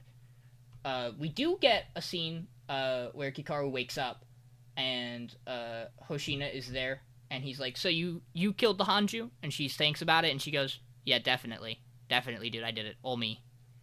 Big me. All me." I really like this episode. This episode's rad. Show's good. Give more. Thank you. I think they've done a wonderful job choosing the right song to play whenever he turns into the kaiju to kick other kaiju's asses. That song fucking rules. Yeah. Bang, bang. Also, this episode we get to meet Guy. Get to meet the craziest motherfucker of a villain. Right. Sorry. Ever. We then at the end of the episode cut back to the kaiju where he's in the bathroom chilling. And we find out he can also appear as a human, and he has infiltrated the kaiju dissection group that Kafka used to work at. I think he still does, technically. Well, for now, yeah. All of them, they were walking together back to the work site, and his head pops up, and he... Yeah. Like, oops, sorry. Oops, my bad. Sorry. A little out of my skin there, guys. Yeah, he's fucking wild. He's a little scary. I really like his design. Yeah, there's a lot of good designs in this show, and like the characters are really good. I love where it's going with like the plot so far. I think it's had an interesting start so far, and I know like I've heard mumblings that people aren't happy with it, but I guess we'll see where it goes from here and what Michael says and rants about on the podcast. You know, I mean, so far it's a good adaptation. It's certainly, before we get the Shinomiya stuff, it's like a little like because especially 'cause right at the beginning she's just a fucking asshat. Mhm. But then we go, oh, she has drama. For what it's worth, God. this is like Also, just a good ass scene. I think this is a pretty reasonable amount of time to transition from how you're introduced to her to what she has going on. That I don't have any issue with her character at all. You know, Yeah. no, there's no issue. It was just that by the end of episode 3, you're still in the middle of her being a shit. But then you get contextualized like at least what she's doing in the test, which is like, oh, she's trying to make sure Nobody no one dies. gets hurt. Mhm. She is putting all of the stuff on her. She's not trying to take people's thunder. She doesn't want people to be in a situation where they can be hurt. And I appreciate that both Hoshina and Kafka realize that. Where when he comes in to save her, he's like, yo, by the way, if it wasn't for you, a bunch of people would be dead right now. Kind of based. Good job. You did it. I'm proud of you. I'm gonna go fuck. We'll talk later. Yeah, when she gets her signature weapon, because a lot of people get like signature weapons that are like their thing. She gets a fucking giant axe. It's so fucking. I've seen her with the axe. Yeah. Did anybody else? It's so fucking. What do you mean, twin tail character with axe? Never been done before. There's a lot of. Trust me, John. There's a lot of them. You don't have to try to find I them. think of Rory, or not Rory. Rory was in Twin Tails. My brain just went to 3 houses and just like that fucking one Hilda? meme with the character. Mhm. You know the one I'm talking about. Mhm. You mean these? Oh, But no, the show's really good. I loved that. I love the action we got this episode. Dude, she gets fucked up this episode. It is rough out there. Little rough. I love the visual of the way the suit heals you. I think it's gruesome enough to show just how fucked it is. Yeah. The kaiju also goes, "What the fuck is that suit made out of? What the fuck you got there? That's not normal." He's like, "You should be dead." Interesting. Die again. He fucking But- sends it. Like I said, what I was gonna say is just like, did anyone else hear like the One Punch Man theme kick into the back of their head when he fucking just detonates? I mean, it is unfortunate that like beating anything in one hit in anime, especially if you punch it, is going to be immediately associated with One Punch Man. Yeah. Yeah. It is just It's not kind a of negative connotation. It's a sick No. theme. I mean, but- some people might find it a negative connotation because they might think it's unoriginal. I think it's cool as fuck anyway because No, it's because things were getting one-shotted long before One Punch Man. Yeah. I mean, could you argue this scene, like, feels a lot like some of the fights in One Punch? There certainly are scenes in one, like when he punches the mosquito, like his like first really big fight in One Punch Man. It even has like the blood shower after. Yeah, you can Ross make you lives, can. by the way, from that. Fun fact. Yeah, no, because Saitama can't kill mosquitoes. That's the running gag. That's really what it is. That's amazing. Yeah, because that's like one of the bits in like episode 1 is that he physically can't catch a mosquito in his apartment. So why would he be able to kill the big mosquito? Oh, fucking funny, dude. I I can dumb as shit. I can also see a potential Ten- critique of this being that like this fight's the same as how he solves the last one, and if all of them are going to be like that, that's boring. I have a little more faith in a show like this. He's only used the power twice in an actual He's only fight. fighting mindless kaiju right Yeah, now. he's the not exotic fighting- forms. Reasonably, he doesn't seem to be fighting particularly major threats. We're still scaling up. It's still early. Yeah, because I don't know how much we know about the hearing yet, but there is still the tier above, which is the thing he lies in. Yeah, we have not heard anything about it, but it's very clear that he is special. Mhm. In addition to being special. This should be a 9.8. Because a big thing with the story, a lot like One Punch Man, it's like even though you have these like really epic, like in One Punch Man you have like Saitama walks in and punches. You have all of these side characters that are trying their absolute fucking hardest to do these things. Yeah. Which is why I think the Deep Sea King fight in One Punch Man is possibly the greatest arc in all of anime. That 3 episodes fucking peak. They're the I'll big eventually watch that show. Seeing other characters struggle against something, it's always good moments to watch because in their mind they are the last line of defense. Obviously, One Punch is a little different the way they build it, but like, Shinomiya in this is going. This is the thing I have to deal with here. There isn't something else that can deal with this, or at least not immediately. Yeah, and I also like that they take the time to also highlight the other people in this exam and what they are doing in relation to the evacuation process, and that a lot of them are filling in the roles they need to fill in, even if that role is not going to fight the things that might that pose the major threat. Yeah, no, they all go. Kikaru is handling that. God, please, we hope. We have to believe she can deal with it because we know we fucking can. Yeah, it's very nice to see like these characters are not just like battle hungry. It's like no, they're public safety first and foremost. They're also not just fodder, which is a big thing too. Yeah. Next up. Good episode. Give more. Thank you. Michael, we come back to you for Jellyfish Electric Boogaloo. So I'm gonna post this one in chat so that if you don't know what I screenshot and you don't have the stream open, you can see it. What the fuck is this quote?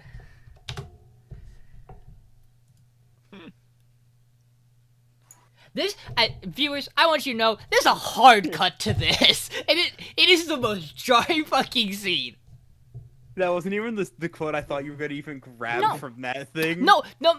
Here's my argument. This is more insane than the other one. Fair. This makes comparatively the other one's to at what least like a character thing, and they just say allegedly. The other two say things that make it seem like they had a structure and idea. I don't know what the fuck she's talking about in this scene. Oh boy, Jellyfish. Also, Michael, I don't know if where you watched this happened. This scene fucked me up because they swapped the position of the subtitles midway through. I mean, they might have done that. I don't know. Yeah, I wasn't paying enough attention to know if they swapped. I was able to.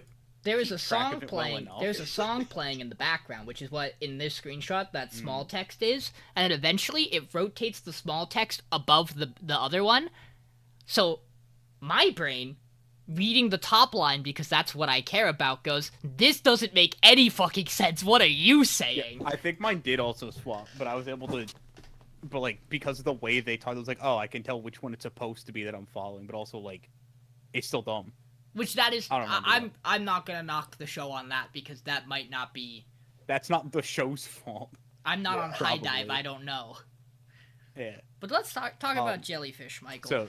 So this episode, the gang's all together. This is the first time all 4 of them are meeting in person. By that I mean this is just the first time 2 of them have met Kiwi in person. So we get to get the whole gang back together.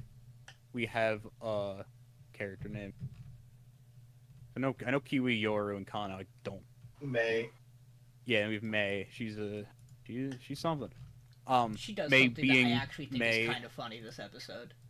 I mean, she does have a pretty good bit with the bag of air. I thought that bit was funny. That bit got me. I think that is the most harmless, creepy thing you can do with this character, is have her bag air. Yeah. Yeah, and then you can also have her jitter at the thought of going to Kano's house, and I go, ugh. Yeah. But yeah, so they're meeting up. They're being a gang. They're like, we don't have Kano's like, we don't have time to have fun today. We gotta go do some business. And then Yuri's like, nah, icebreakers, snacks. We're having a good time. We're cleaning up your house. We're eating pizza. We're gonna dump we're gonna trauma dump at each other. True. what they do. They just go to circle and trauma dump. It's crazy. And they You know get what to and, do with the homies? and then they fucking get and they go at it. Right? Yeah, and they get into an argument. Kiwi 'Cause Kano's like, rightfully we gotta pops have off. this song done in like 4 days. A song we haven't started. You gotta have the video and everything done in 4 days or something. I don't know what because she wants it up by Wednesday, and we know it's the end of the week. It's 3 days or something. I think it's a Saturday because they say you they have to go to school soon. Yeah, they say they have the next day off, but then they're back to Okay. school. But yeah, so they gotta make the song, and Kano's like, yes, we have the schedule where we do this. We meet this many times a week, and so we can work on stuff.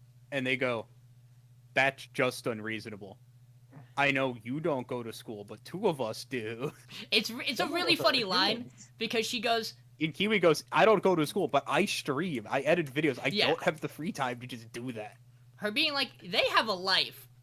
I kinda have a life. It's a complicated one. Yeah, it's like, it's hard for me, and it's even harder for the people who are actually being productive members of society. And Kano's like, but we need to get the video out for Wednesday. And they go, why Wednesday? And then she storms off without saying anything. And it's like, huh, I wonder what could possibly be happening Wednesday. Hint, hint, nudge, nudge, the thing we've been seeing, like, thrown around.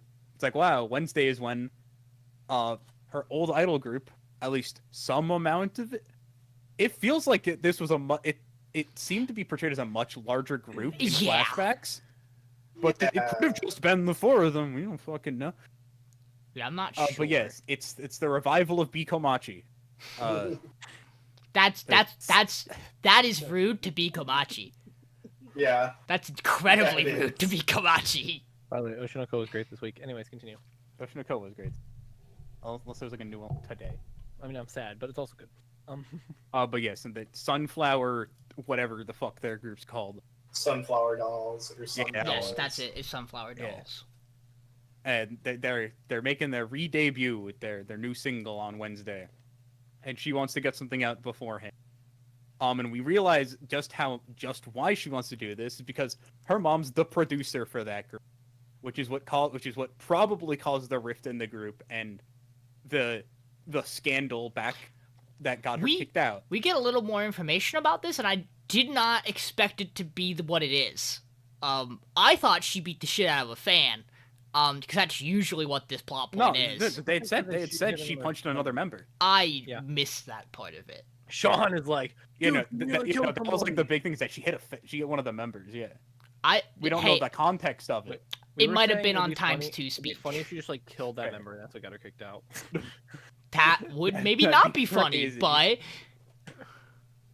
we also meet Kano's older sister, who is the hero of this story, which is that she's on the perpetual drunk cycle. If you're always drunk, you'll never get hungover. 'Cause she comes home drunk and immediately opens up a fucking White Claw. And This then proceeds also- to have 3 yeah. more laid out. this scene is in. Well, let's not forget that Because she walks. she's a hero, guys. Let's not forget she walks in the room. She is trying to vent to her sister about her love life, and then immediately upon realizing her sister is not here, gravitates to Kiwi. Pink haired girl, you're so good. You're so good. Trauma double acquired. And you know what? She takes that pretty well. I'll give Kiwi credit. She takes that pretty well.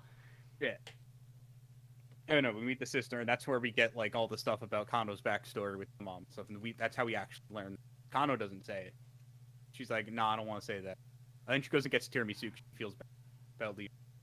And then at some point throughout all of this, we get a cut to Sunflower Dolls doing, think that they're going to like do a interview thing with the guy. I don't remember exactly the context. But that's where the screenshot comes from. They do like a little introduction thing where they're like, I am this one, and I'm this one, and I'm this one. We are Sunflower Dolls. I'm this member. My face tastes like a fruit. My face, it's like peaches. I'm sexy. I'm the sex. That is generally a member of every idol group. I There's know. The sexy one. I know, but I know. And no, I don't remember what. I don't remember what. you to pull up. I don't I'm remember the what. sexy I don't remember what the main girl's thing is. The new main girl. I do not remember what her bit is. couldn't I tell just you. know that she's She's insufferable. excited. She Nico needs to. Yeah, Shut the fuck she's up. the Kawaii Desu one. we have the bit in the car where she's like, God. she's like, whatever. Producer. Producer P, whatever she's saying it, because the P stands for producer. And the person's like, don't. Their manager's like, don't. Kaharu And you're is the producer, She will stab you. I believe. She will say you hit somebody and get you kicked out of the group. Yeah, everyone's fucking terrified of this producer. Everyone in existence. Yeah. Producer Son used to be cheery, and then the Fire Nation attacked. But then, Michael, what do when they come back with the food? The end of the episode. Oh yeah, I forgot. Yeah, no, they make the song. I forgot that was like a thing. Is that they pull an all-nighter essentially to make the song. I guess technically there's an after credit scene here, if you count the video as the credits. See, is there something after them? They wake up and they see the view count. Oh yeah. It was just the music video. Yeah. Yeah. Well, yeah, there's like a scene after where they wake up and go, "Oh shit, guys, we went viral." Oh fuck. How did that happen? It's almost like we made something that almost should not physically have been possible in one night, but yeah, it's crazy that they just did that. Yeah.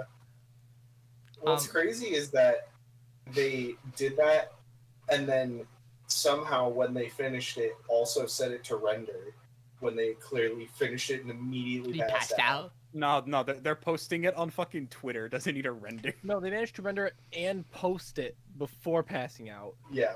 Yeah, no, but I like the. I'm gonna it's on headcanon Twitter because that's the Twitter UI. I'm gonna headcanon. Yeah. I'm gonna headcanon the big sister did it. She was like, "Oh shit, you guys fucked up. I'll post." Oh shit, they passed out. When I say She's too render, I mean, drunk like, to sleep.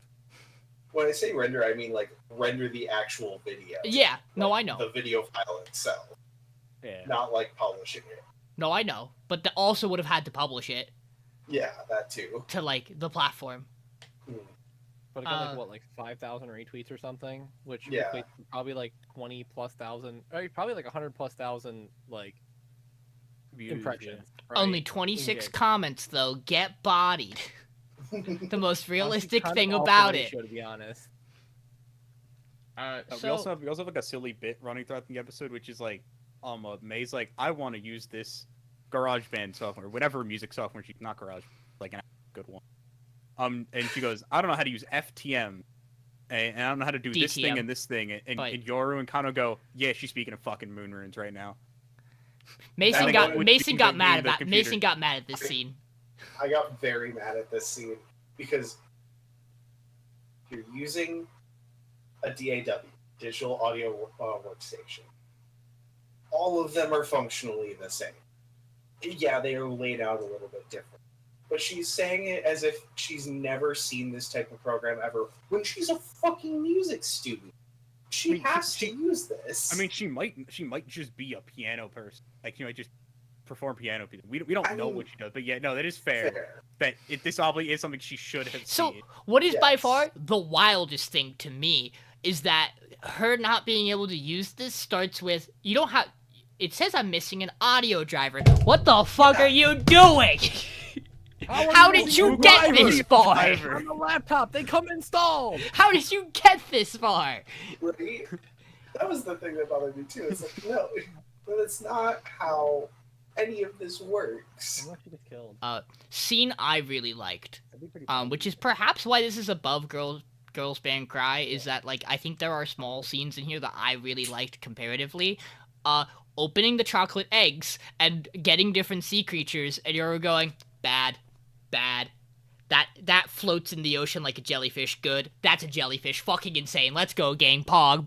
Pop off. Let's fucking Nah. go. This belongs to you.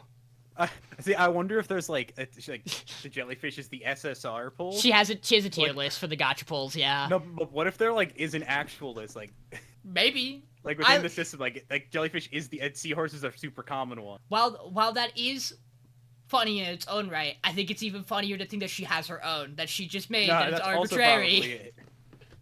We have the jellyfish and I think that's almost a jellyfish. See, here's I the thing, like is yours that bit probably a lot. accurate, Seahorse, not a Sean, jellyfish. But Michael's headcanon is way funnier.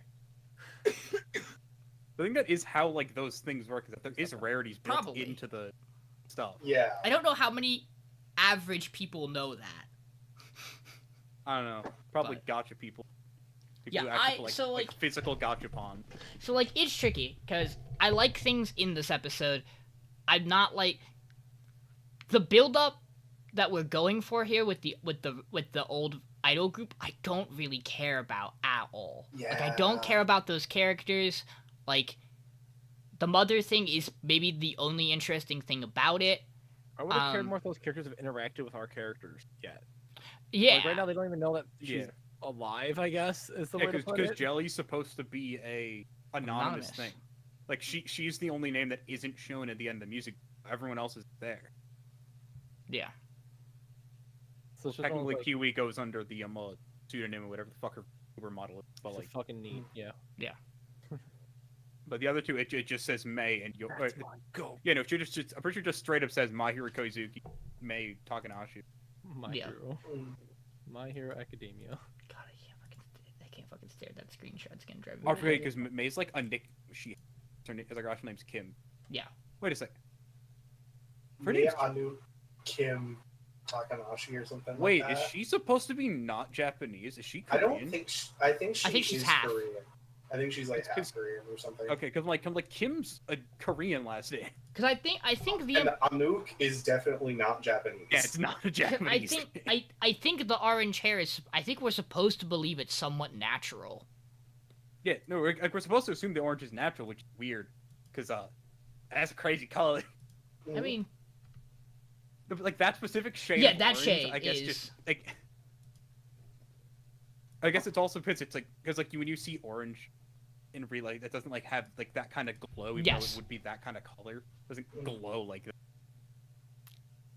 this show is, again, I want to give this and Girls Band Cry more because I want to be able to decide where I feel with them, and I'm hoping that I'm not just gonna wind up in a point where I'm like, well, everything else I want to vote off is gone, so you two, I'm just gonna shoot every week until one of you goes.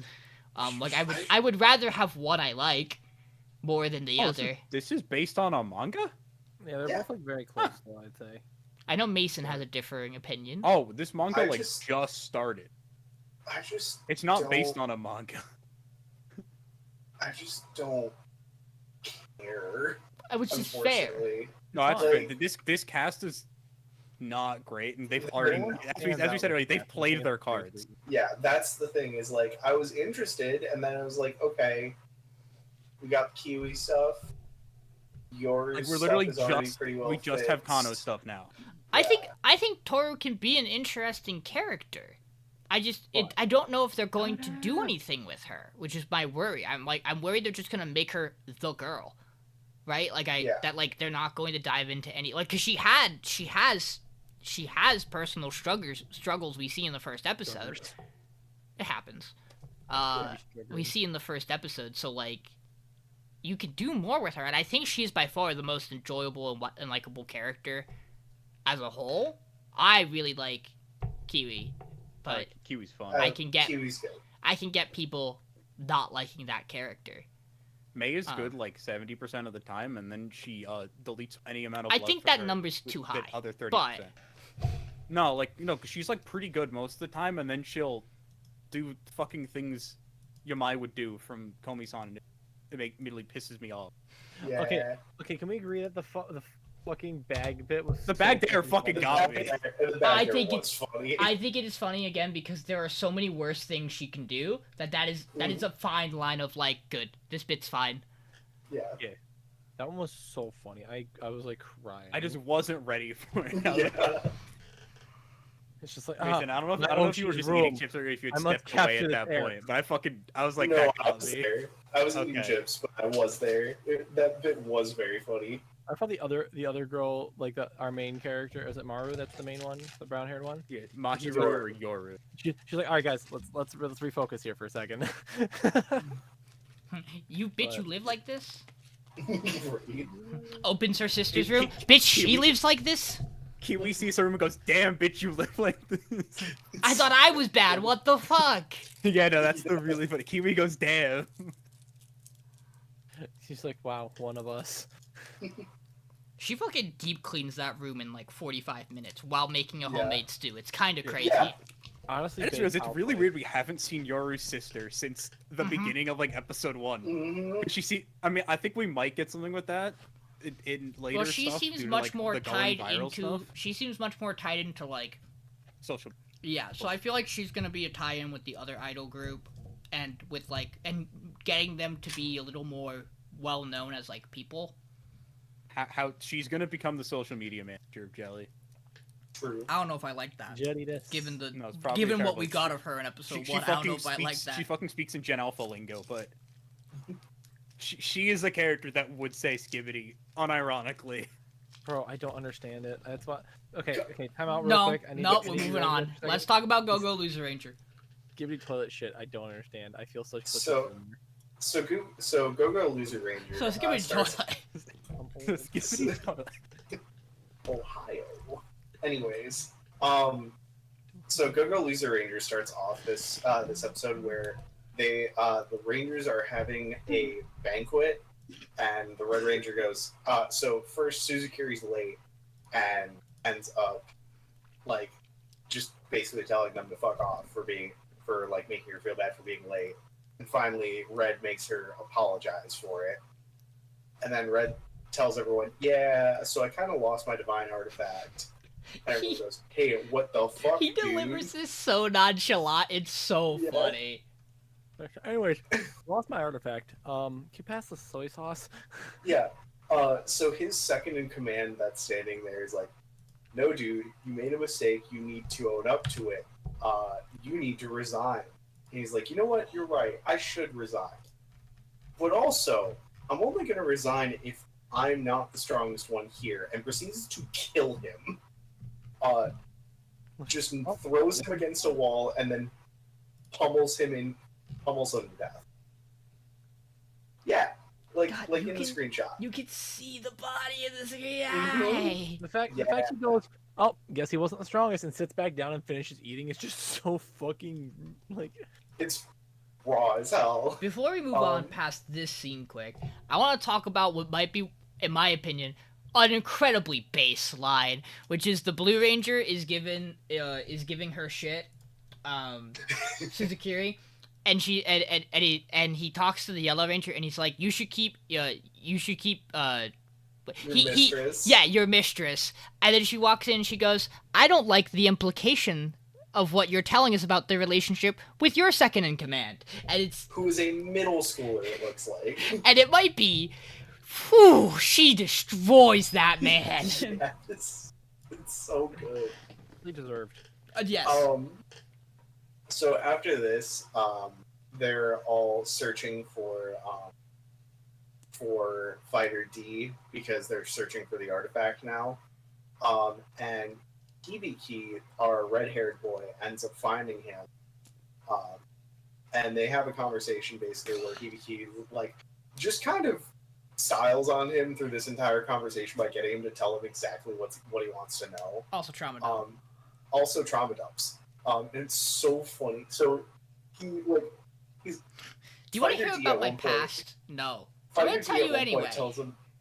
Fighter D at one point is like, I don't want to talk to you anymore. I don't like you. And he just out of nowhere goes, so it all started when I was a boy. and he's like, I don't care. And he just continues. He's like, oh, I guess you're continuing. All right. As it fades into the flashback, it's so funny. We get Hibiki's flashback where we find out that he was raised in what certainly seems to be a cult. Well, it was a cult. It was absolutely a cult. There might be a religion there, but we're calling it a cult. Yeah. So his parents are extremely non-violent, to the point where the flashback starts off with him saving a stray cat from getting eaten by birds, and his dad telling him, "No, you can't do that. God has a plan for everything, including that cat that was about to die. You can't meddle with life and death." Proceeds to cuts to the cat later, just being a mangled corpse. Sick. Love that. Yeah, I had to lower the great. show by 1 ranking per my girlfriend's requirement because of that scene. So I'm sorry, Mason. Yeah, well, tell Amber she's wrong. Thoughts? So. No, I think Amber's right because of the show that got put above it. I'm okay with this. Ooh. We'll I talk. forget. His is Whisper. Oh. We'll talk. So, anyways, we find out that his sister does not agree with them. Is training at night, most likely to become a ranger. He also likes the Rangers, but his parents won't let him watch it because it's violent and they're savages, as his dad breaks the remote from how angry he's getting about it. This doesn't seem hypocritical at all. His dad delivers a line when we get the news article about the Rangers fighting against the space aliens, where his dad's like, perhaps the aliens wouldn't have wanted to kill us if the Rangers approached this peacefully. And I go, now hold on a minute, my friend. Yeah. The Rangers are not good Don't people. tell the fucking Mate, That's buddy. fucking insane. Your thought process is off the rails. Right. After this, we cut to another day where God himself is coming down. It's very clearly one of the bosses from Fighter D's race. And he proceeds to murder this entire cult. No, he all doesn't at murder once. them. He just saves them, Mason. Come on. Yeah, totally. Salvation. Salvation, baby.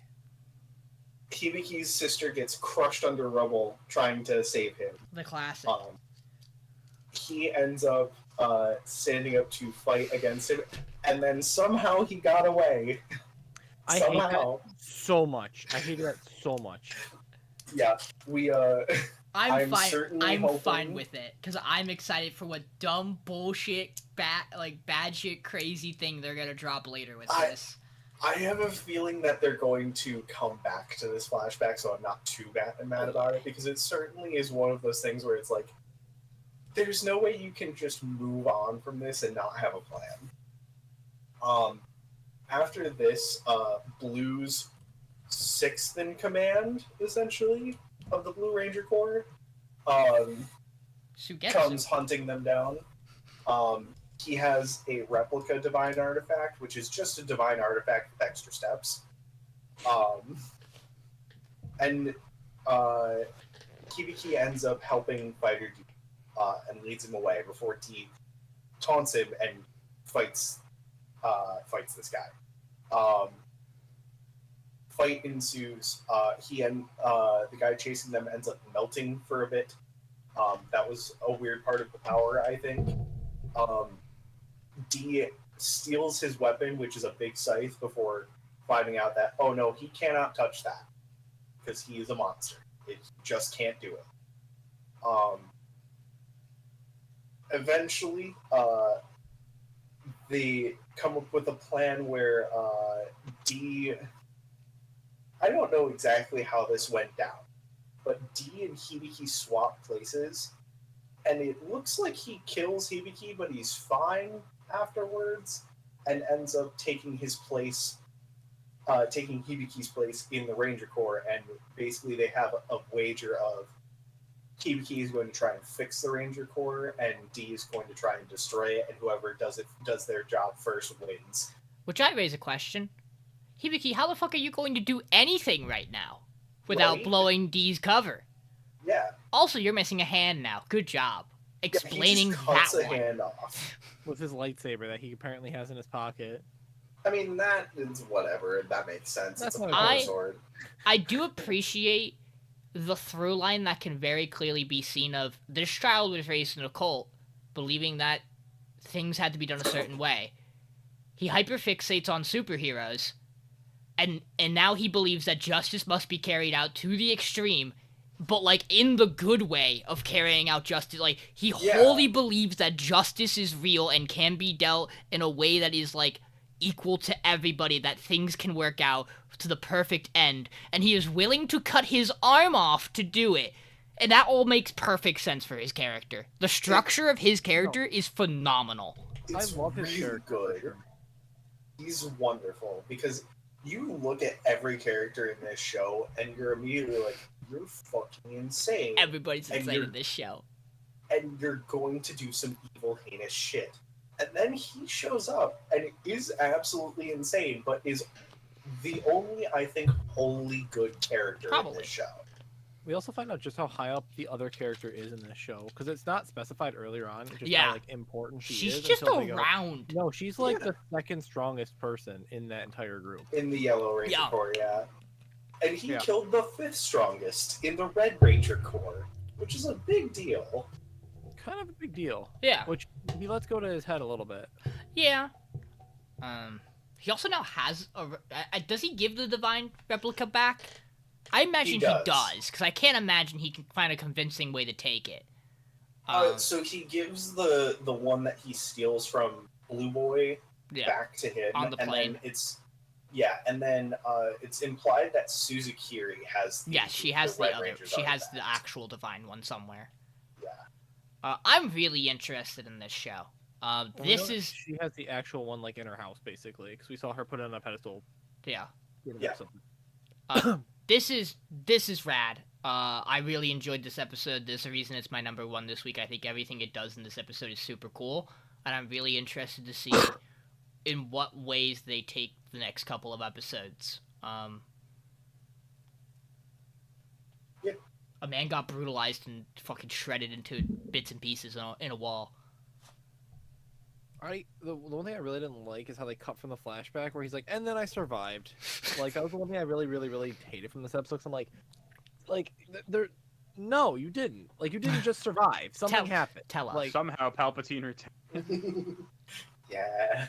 Like, that's the only thing that episode that really irked me. So I'm like, you got to give me more than just like, and then I lived and won. The end. Did your sister live? What no, happened? obviously not. What happened to God? I have a theory on The game theory? sister. Jesus. I think the sister is the Pink Ranger. Possible. I do like how in that flashback scene, see the rebel like physically shift on top of her. Mm-hmm. It's like that's a thing the rebel would do when it's that heavy. Mm-hmm. It was rough to watch, but also very good attention to detail. Yeah, no, like it's one of the things where it's like, oh god, but like also, it's like a cool thing to have. I got to hand it to him. Pretty cool. Could be fun. Their whole plan seems a little fucking Fucky wucky. hand wavy. Sure, good enough. When did they do it? When did they talk about it? Is it before he catches up to them? Is it? So it's Oh, when they talk about it when he beheads him. You know, when he beheads the guy with the head. So the time they actually they talk about this plan is there's the bit where they're running down the hill, and you see them stop and notice each other for a second before it cuts to Blue Boy. Okay. So they have a short little bit of talking before they come back out. Okay. It's a little bit of contrivance. The cut's a little jarring there, but it's. Yeah. I'm willing to give this show leeway because I think it's rad as fuck. Yeah. Yeah, it's alright. I'm a little disappointed they didn't have him die, but I feel like it wouldn't have made sense, right? At the same time, like, how would you find another main character here? They're active. Yeah. And I guess I'm just surprised that explosion didn't just kill him because he used the regular weapons. I don't know why it didn't just end him. Basically, but they've explained that they are functionally immortal. Like, yes, they can be blown away by the wind, but they can just eventually reform. The only thing that go ahead. Sorry, go ahead. The only thing that can actually kill them is the divine artifacts, which is why he had the hole in his stomach. Because that was the bit that he couldn't reform. But everything else, he can just reform. Yes, but didn't Blue use the divine artifact to cause that explosion? Like, no, probably should have died. Yes, he uses a divine artifact, but I think the implication is that it's not. Like it's not anything that comes from it. It's not the actual. I think it's more that it's not all of him there when he gets hit. Like he's already tricked them, like to avoid a full. Like if you take a full frontal hit from this, you are gone. He did not technically take a full frontal hit. I think is the idea. I would have to rewatch the scene to be sure. I'm fine with that, but again, it's one of those things where it's like, well, it's a little bit like, I don't fully believe that's like enough for me because it looked like the way they framed it and everything. It was like that should just be it. But like, I mean, I'm fine with it. Like the show's still pretty good. I still enjoy it. But like, I'm just like, I'm trying to find things to nitpick because that way it gives us more to like talk about with the show. Fair. But the show's fine itself. I have no issues with like the main plot and everything, and the characters are fun. And I wonder what the fuck's going on with this. Everyone else having their own agendas here. Because you have basically like 3 main characters in the show now, that are all trying to do different things to do similar things, I guess. So, yeah, I like this guy the best, honestly. The goody two shoes guy. Even if his lore is fucking nuts right now. John. Whisper.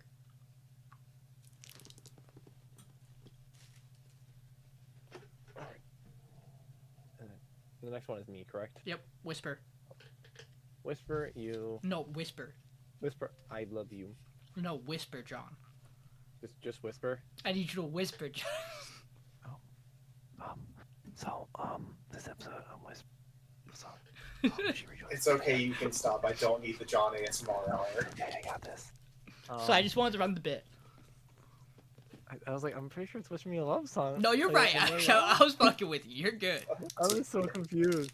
But either way, main girl, Yori, ends up rejoining the band, and she tells our friend, like, hey, I can't hang around as much anymore because I have to go, practice and stuff. I'm going to be busy with that. But I want you to play for me again so I can, see if I can make you fall in love with me, basically, right? And so our second girl, Himari, is like, okay, I need to find something to do with my time because now I'm depressed. Because I liked hanging out with her because I love her as a musician. And so Yori, a little bit off in her first rehearsal back, but starts getting the hang of things. And then Himari finds a club to go to, and she's like, okay, I need to find a club. So I can't do the anime club because they only talk about anime. I can't do this club because they're too into this. And then she goes by a door and goes, that smells good. Because apparently every anime girl has the best sense of smell in the world. And she comes in the room, and there's just one other person in there. And it's one of our 7 Modoko-chans of the season, who is the only member of the cooking club because the other member is just there so they can make the club, but just never shows up, who is her friend. And so Himari decides to join the club because Modoko goes, ooh, but you can make goods to give out to people and make them happy. And she's like, ooh, I want to do that. And she's like, because there's someone you love. And she's like, so there's someone you love, yes. And so she tells Yori, hey, I got a new club. It was a really nice second year. It's great. She's super sweet, and she's helping make stuff to give to you because I like you. Not like you, but, like you. And so Yori gets a little bit jealous, kind of inset rehearse a little bit. And so our other friend and love interest, the blonde character, I think her name is it Aki? Yes. Aki. Who is like, hey, let's figure it out, tell me what's going on. So she talks about it, and Aki's like, okay, this is kind of my end, though. And so we make banana bread that doesn't look like banana bread, but it turns out it's like banana something else. Yeah, it's pound cake. Banana pound cake, but they originally called it banana bread. Mason and I had this conversation. Yes. I want you to know, what we settled on it. Like, it's not dark enough. There's no nuts in it. How is that banana bread? They go banana pound cake later on. You're like, What we settled on is that Himari is an idiot. And the two are similar enough that it's an honest mistake for her to have made. But the show always intended it does look like banana pound cake. Yeah. So. Yeah, I mean, functionally, how you cook them or bake them is like similar, and the ingredients are very similar. So it's. I think it was meant to be her go. Oh look, we made banana-like bread, and it was meant to be. No, we made banana pound cake. That's the official term. Flavored bread. Yeah. Banana. But either way, after she leaves to go give some extra bread to Yori, we have Momoka, whose friend comes in, who is Shiho, who probably is the guitarist that left the group before Yori did, who comes in, and she's like clearly interested in Momoka, maybe, which is funny, and they might be a thing, might not be a thing, who knows. Seems like everyone's just gay here, which is a fantastic time. And so they talk about it, and then lastly we have Himari, who's hanging out with her friend no, not Kaori. That's this one. I don't remember. I don't see her name in the list of names. Is it Miki? That's a grief. But either way, she goes over to her friend's house, who's sisters with Aki, and Aki comes to her and basically goes, "Hey, are you in love with Yori?" And she's like, well, like kind of, but not really. It's a weird situation. She's like, great. Drop this now, because she is mine now. I love her in the actual way. So if you don't, get the fuck out of the way, basically. Which was a base as fuck scene because this show doesn't fuck around with it, and I like that. She delivered the line because I have a screenshot as, but maybe you should just let me have her, which is perhaps the most fucked up way to deliver this line possible, and I'm absolutely in on it. I mean, it puts an ultimatum on her where it's like, hey, if you want this, you have to go get it because I will be taking it otherwise. Which isn't fair. Which isn't a fair thing to do to somebody who is trying to actually understand and figure out the difference between, like, platonic love and romantic love. But at the same time, it's absolutely fair because all is fair in love and war. And so, listen, if you're going to sit there and twiddle your thumbs about it, there's nothing stopping her from just, like, stepping in and sliding into those DMs, you know? Yeah, I like this because I'm happy we're not sitting on this for the entire season. Because it's very clear that Aki likes her. So likes her. Like there when you get the scene in the cafe with them where Yori is like, you pay a lot of attention to me, and Aki's like, yeah, I always have. And it's like, unfortunate position you have found yourself in, my girl. I like this because it sets up lots of tension and conflict in this between people in this show. And I think that is a good direction to take this. I'm really interested in the setup of it. I really like this show. Because for 80% of it, I smile and have a good time and really enjoy all the interactions the characters have. And for the other 20, there are... You lock the fuck in. Yeah, there are parts of the episode where I'm like, yeah, I think you've portrayed this really well. Like when Himari comes back from joining the club and it's like, so this is Senpai and she bakes the goods and Yori just goes, why the fuck is there a Senpai in your life now? You've replaced me in the void. I walked away for 5 days and there's another Senpai? We're gonna have a problem. But the way she does it, and like the fact that when she talks to Aki about it, she goes, I know this is a problem. Like, this isn't fair to do for me to feel this way, but also I feel this way and I don't know what to do. Like, they express her emotions very well, and I really like it. I also just think this show's fucking honky adorable cute. I like this a lot. I like that Aki's just sitting there just like, yes, let that feeling consume you. Come back to me. I also think that, and this may be I think I'm going to consider it a bit in this episode. I think the bit that they stop and start the OP 3 different times is really funny. I literally said it to myself, like, don't do it again. And I'm like, oh, god damn it. Yeah. I can't wait for her to finish the second song so we get a new song to play. I can't wait for her to sing just like once. Like, actually. I think, so here's the thing. Not every music show has to constantly have new music. Particularly, Michael, I think I'm right about, I don't think Given has that many music performances in it. It maybe has, I think, 3 or 4. I don't remember. It definitely doesn't do a music episode, a music piece every episode. It also certainly plays more music than this episode did of this show, which I understand. It was more that the opening I just actually finished playing 2 minutes before Yes. that. Because I was like, wow, it's the opening. Cool. Yeah, it was really fucking funny, though. And then we do it again. And then we do it again. The fact they did it 3 times makes me think it was just a bit, but like, those ones you're like, oh man, that's a little bit cheesy. But it also is like, yeah, but like this is also kind of easy. Yeah. I don't know. What the other thing I want to say is, because I talked about the transitions where they block things and move them away. I thought the way they used them this episode is really good, because when you get to the buildup of this end scene, you have the gray shot where it has the black line going to Aki, and then they center framed them in a rectangular box together, and that shot's for.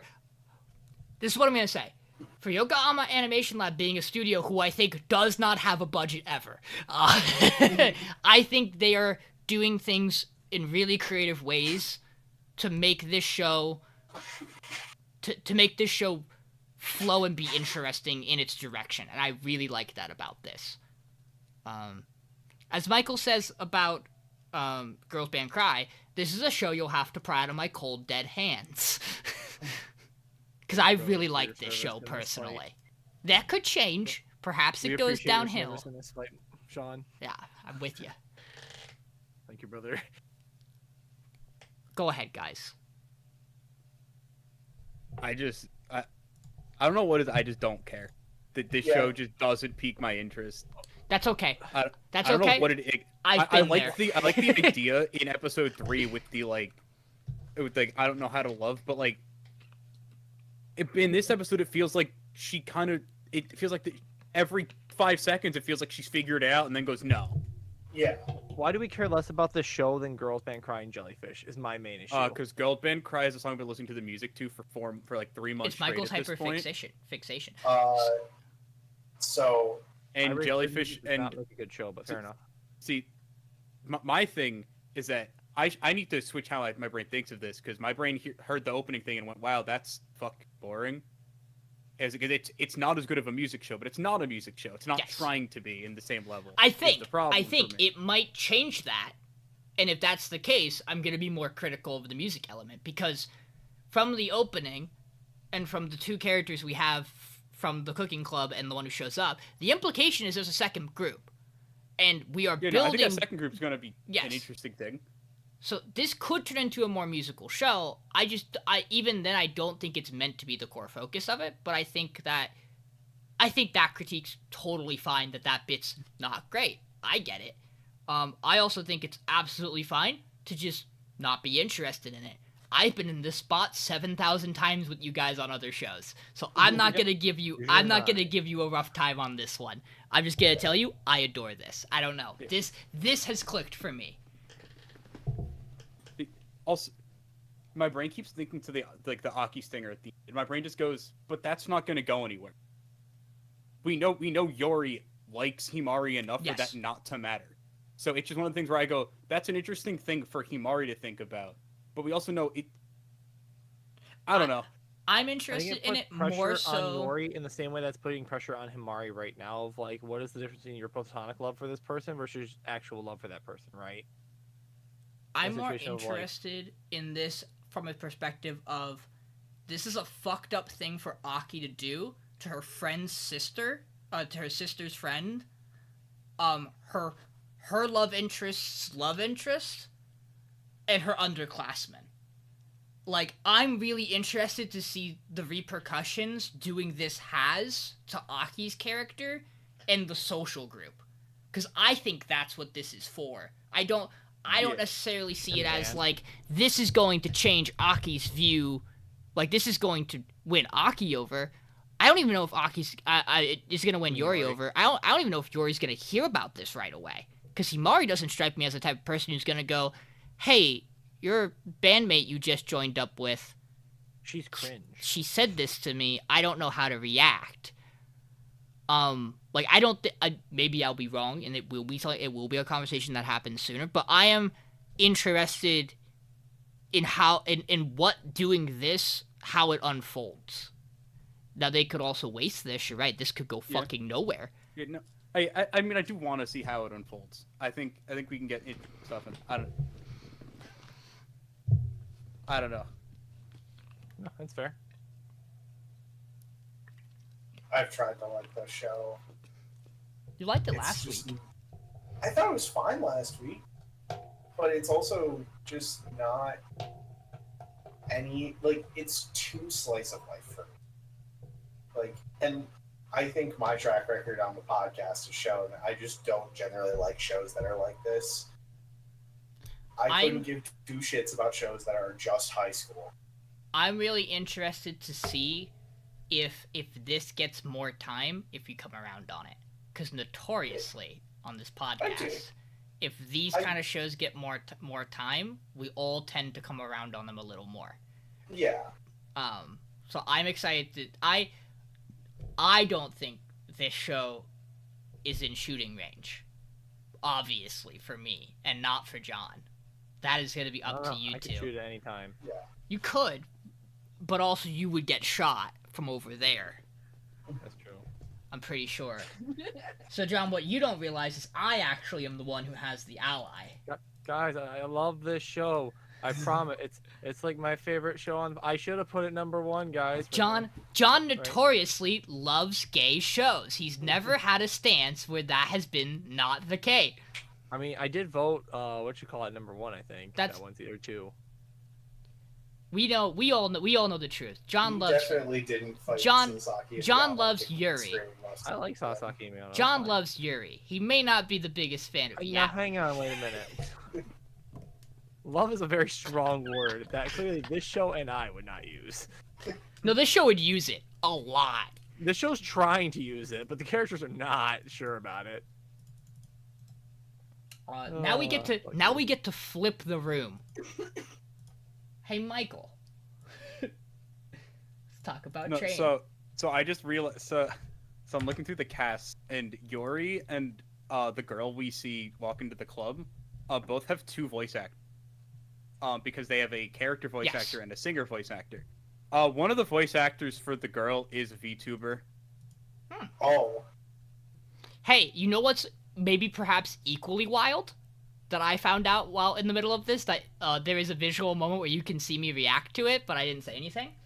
Momoka, the senpai in the cooking club, her voice actress is going to be doing Rize in Chainsaw Man. Oh, hell yeah. Fuck. Which, that parallel's fucking wild in my brain, but... Oh, no. Oh shit, she's also the female lead from... She's also a character in anyway. Demon Slayer. Hey, fun fact, by the way, if you didn't know, we are at the point where Yuri and Yaoi show voice actors are just your mainstream voice actors. Yes. That's because every show's Shut Yuri it. right now. Mason and I learned this very much last night. Every show's a little gay these days. Sean and I made an accidental deep dive on BL last night.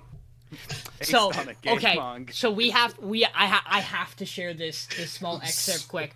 There is a show next season that is a boys' love show, and the teaser for it hard cuts to the teacher in the front of the classroom with, in big letters, BL and a heart on the front blackboard of the classroom, because the plot of the show is that they are doing a boys' love like script performance, and 2 of the the character doing the directing of it, and one of the actors are secretly in a gay romance together that they don't talk about.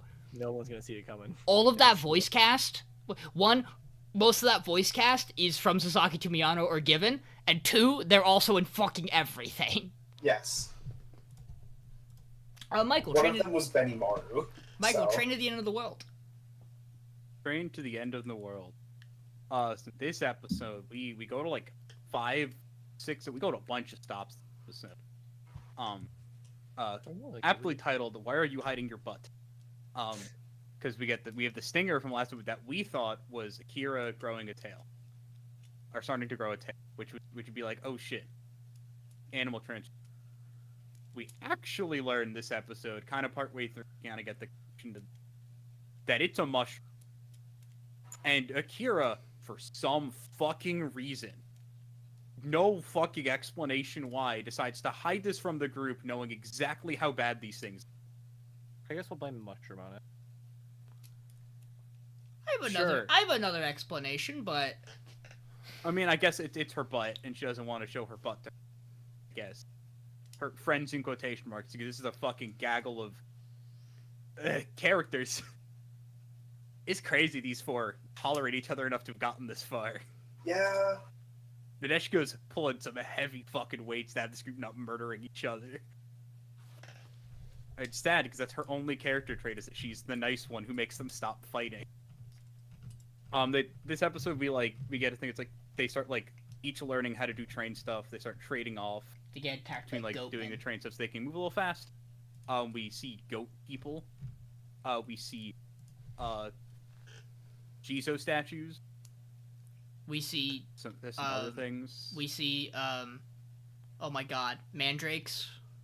Oh yeah, we do. Yeah, do. We see space filled with kidneys.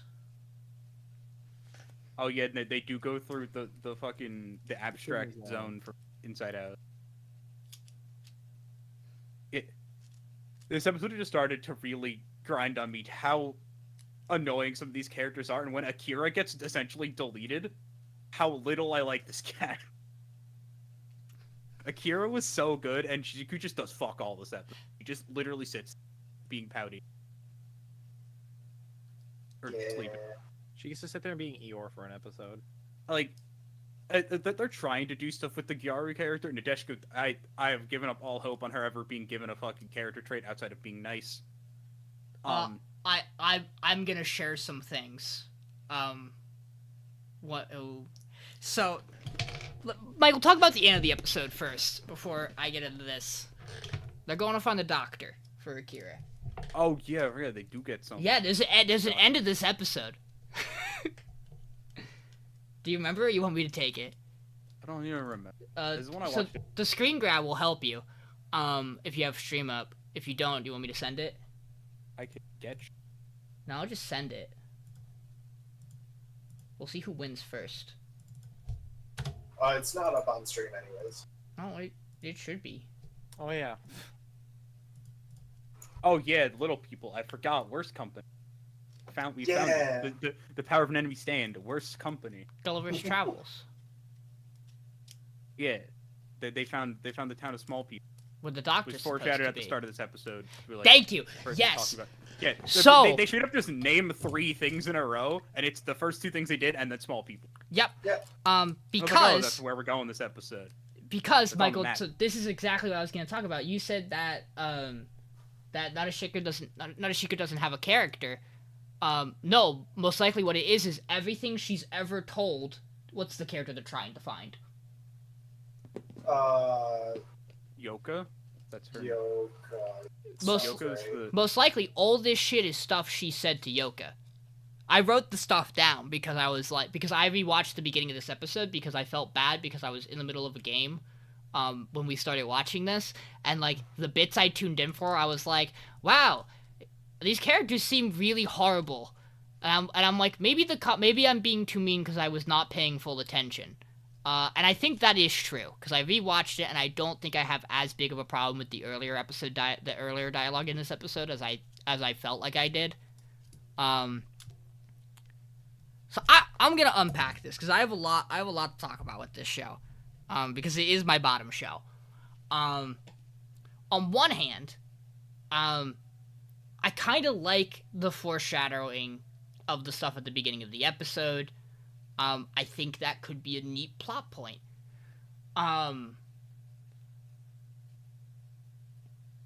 But I already expressed last week, I don't like these characters. I think of all of our shows that have a collective group of characters, these are my least favorite.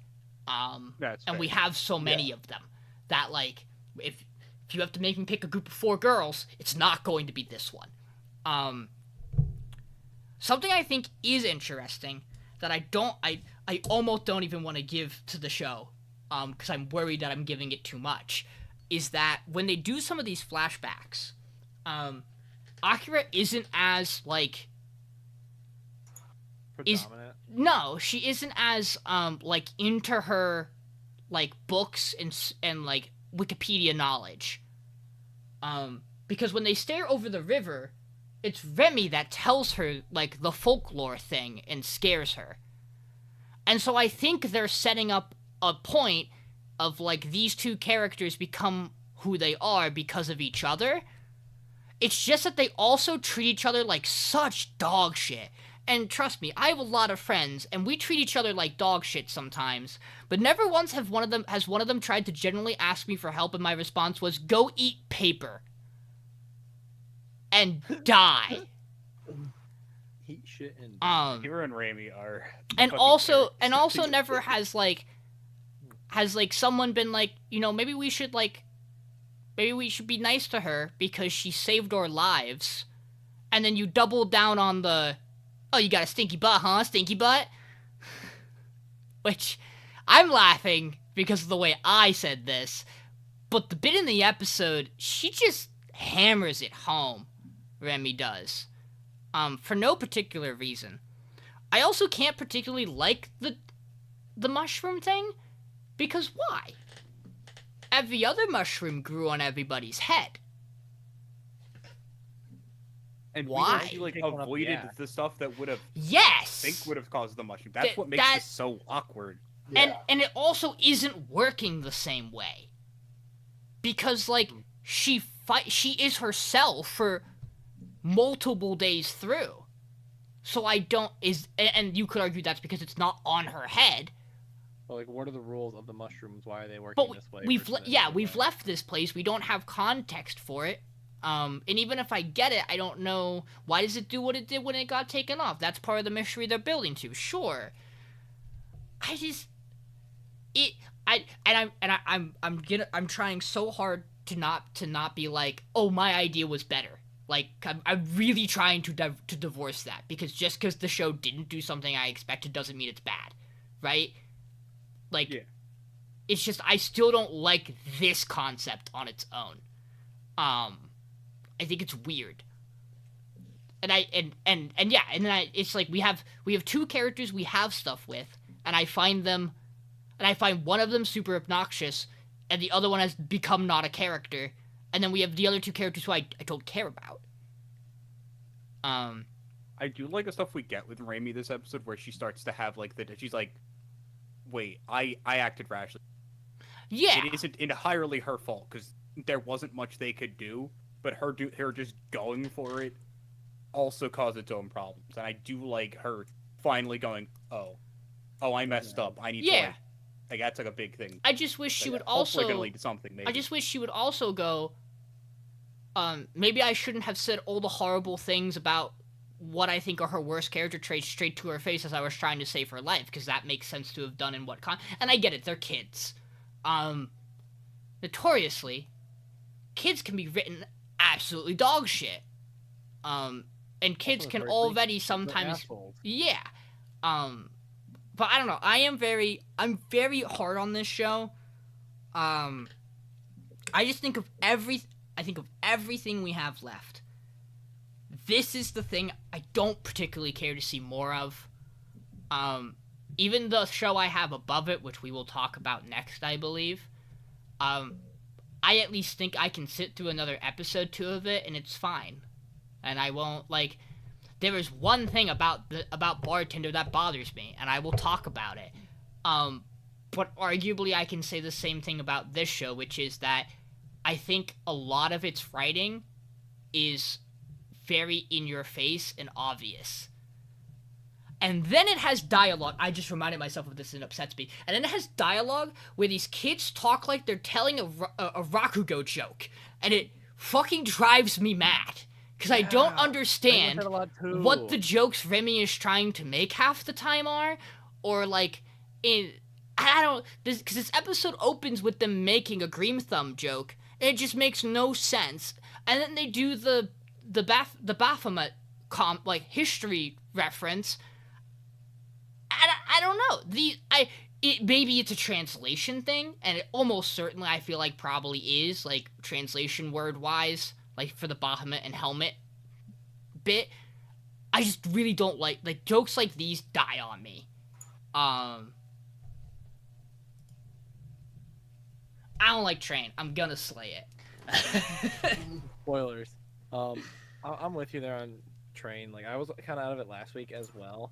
But like I just don't get where it's trying to go, because it's like, sure, it has like this end all be all goal, but like the pacing feels super off. Like we literally went from like episode 1 to like now it's like suddenly we're past 3 more towns and stuff happen, but those aren't important. But this one's important, trust me. They have 29 stations. We can't do all of them. I knew that going into this. I know too, but like to immediately go from like, okay, first station, big problem, to 3 stations, nothing, to problem because we haven't discussed anything in the last 3 hours. or 3 days with each other, or like 3 hours, because this is all like one day. I think it takes place, like right. They're fucking sending it. I don't know. We don't. We know this takes a good amount. We know this takes at least a day because we do have like a full night cycle happen. You know, you have to. You also have an understanding of how long it takes because they can only talk to the train conductor once a day. So yeah, like, also, what the fuck is he gonna do about this fucking mushroom problem? What is he? Ah, yes, it seems to have really gotten deep in. He's a fucking train conductor. Right. I know he has like a direct connection to the guy who's creating 7G for some fucking reason. But what does that have to do with the fucking butt shroom? I assume the idea was, hey, do you know anything on the route that we're taking? Because you're a train conductor that can help us. I assume that's why they do it. It's just unfortunate that he also has brain rot and can't focus on one thing. That is the one joke I actually do think is kind of funny, but like for now. See, it's one of those things where like I always expect them to. I'm always like they're gonna not do it this time. Finally, gonna like get to a point where we're just gonna like cut before it gets to that, or like we're gonna like not have the characters be confused by it happening because somehow they're still confused by it happening every single time. For what it's worth, I like the setup for the end of the episode with big people, tiny people tied to a chopper, because that bit is shown throughout multiple media to be a good idea that you can execute on and be fun. Yeah. So like that's a plus, and I think the show does cool stuff with its setting and its ideas. I just think everything that surrounds it I don't enjoy. That's fair. Mason. See, or Michael. The show's world aesthetic is sick. I love planet space. Super cool. I think the concept is fine. I just don't think the execution's good on this show. Yeah, that's kind of been my thing. Is like I really enjoy the concept of the show, and I like when the show does its really weird abstract horror that it likes to do. But this episode just was not the best at all. It just, like you said, these characters are not great. Kira's been the only really solid one, and she got benched this episode. So, and for what it's worth, she's a solid. I want to talk about why Akira's a solid character. It's because she has a quality to her. She is supposed to be the quirky, smart one. That is like the trait they assign her. But then there's more to her. She's a pessimist naturally. She doesn't trust things, which leads to her being able to figure stuff out and do stuff in the episode. Like, she does typically bounce off well with the other characters. It's just they don't bounce fucking anywhere with her because they don't have anything. Yeah, like she's also just like she's also maybe the most interesting looking character. She's fairly different from the rest of them and not in like a stereotypical it's just a Gairu way. Like I don't know, like I think she is a character, and she also fits the setting the most of all these characters. Like, she gives way to all these funky things and has all the cool information about all this stuff. Yeah. Yeah. It just kind of feels like a show of a bit of wasted potential, but... We also don't really get anything more on the main plot point with Nadeshiko and the other one. Like, we get the bit where they're looking at the stars and she says all the things she's going to do and some of the ones that she has done.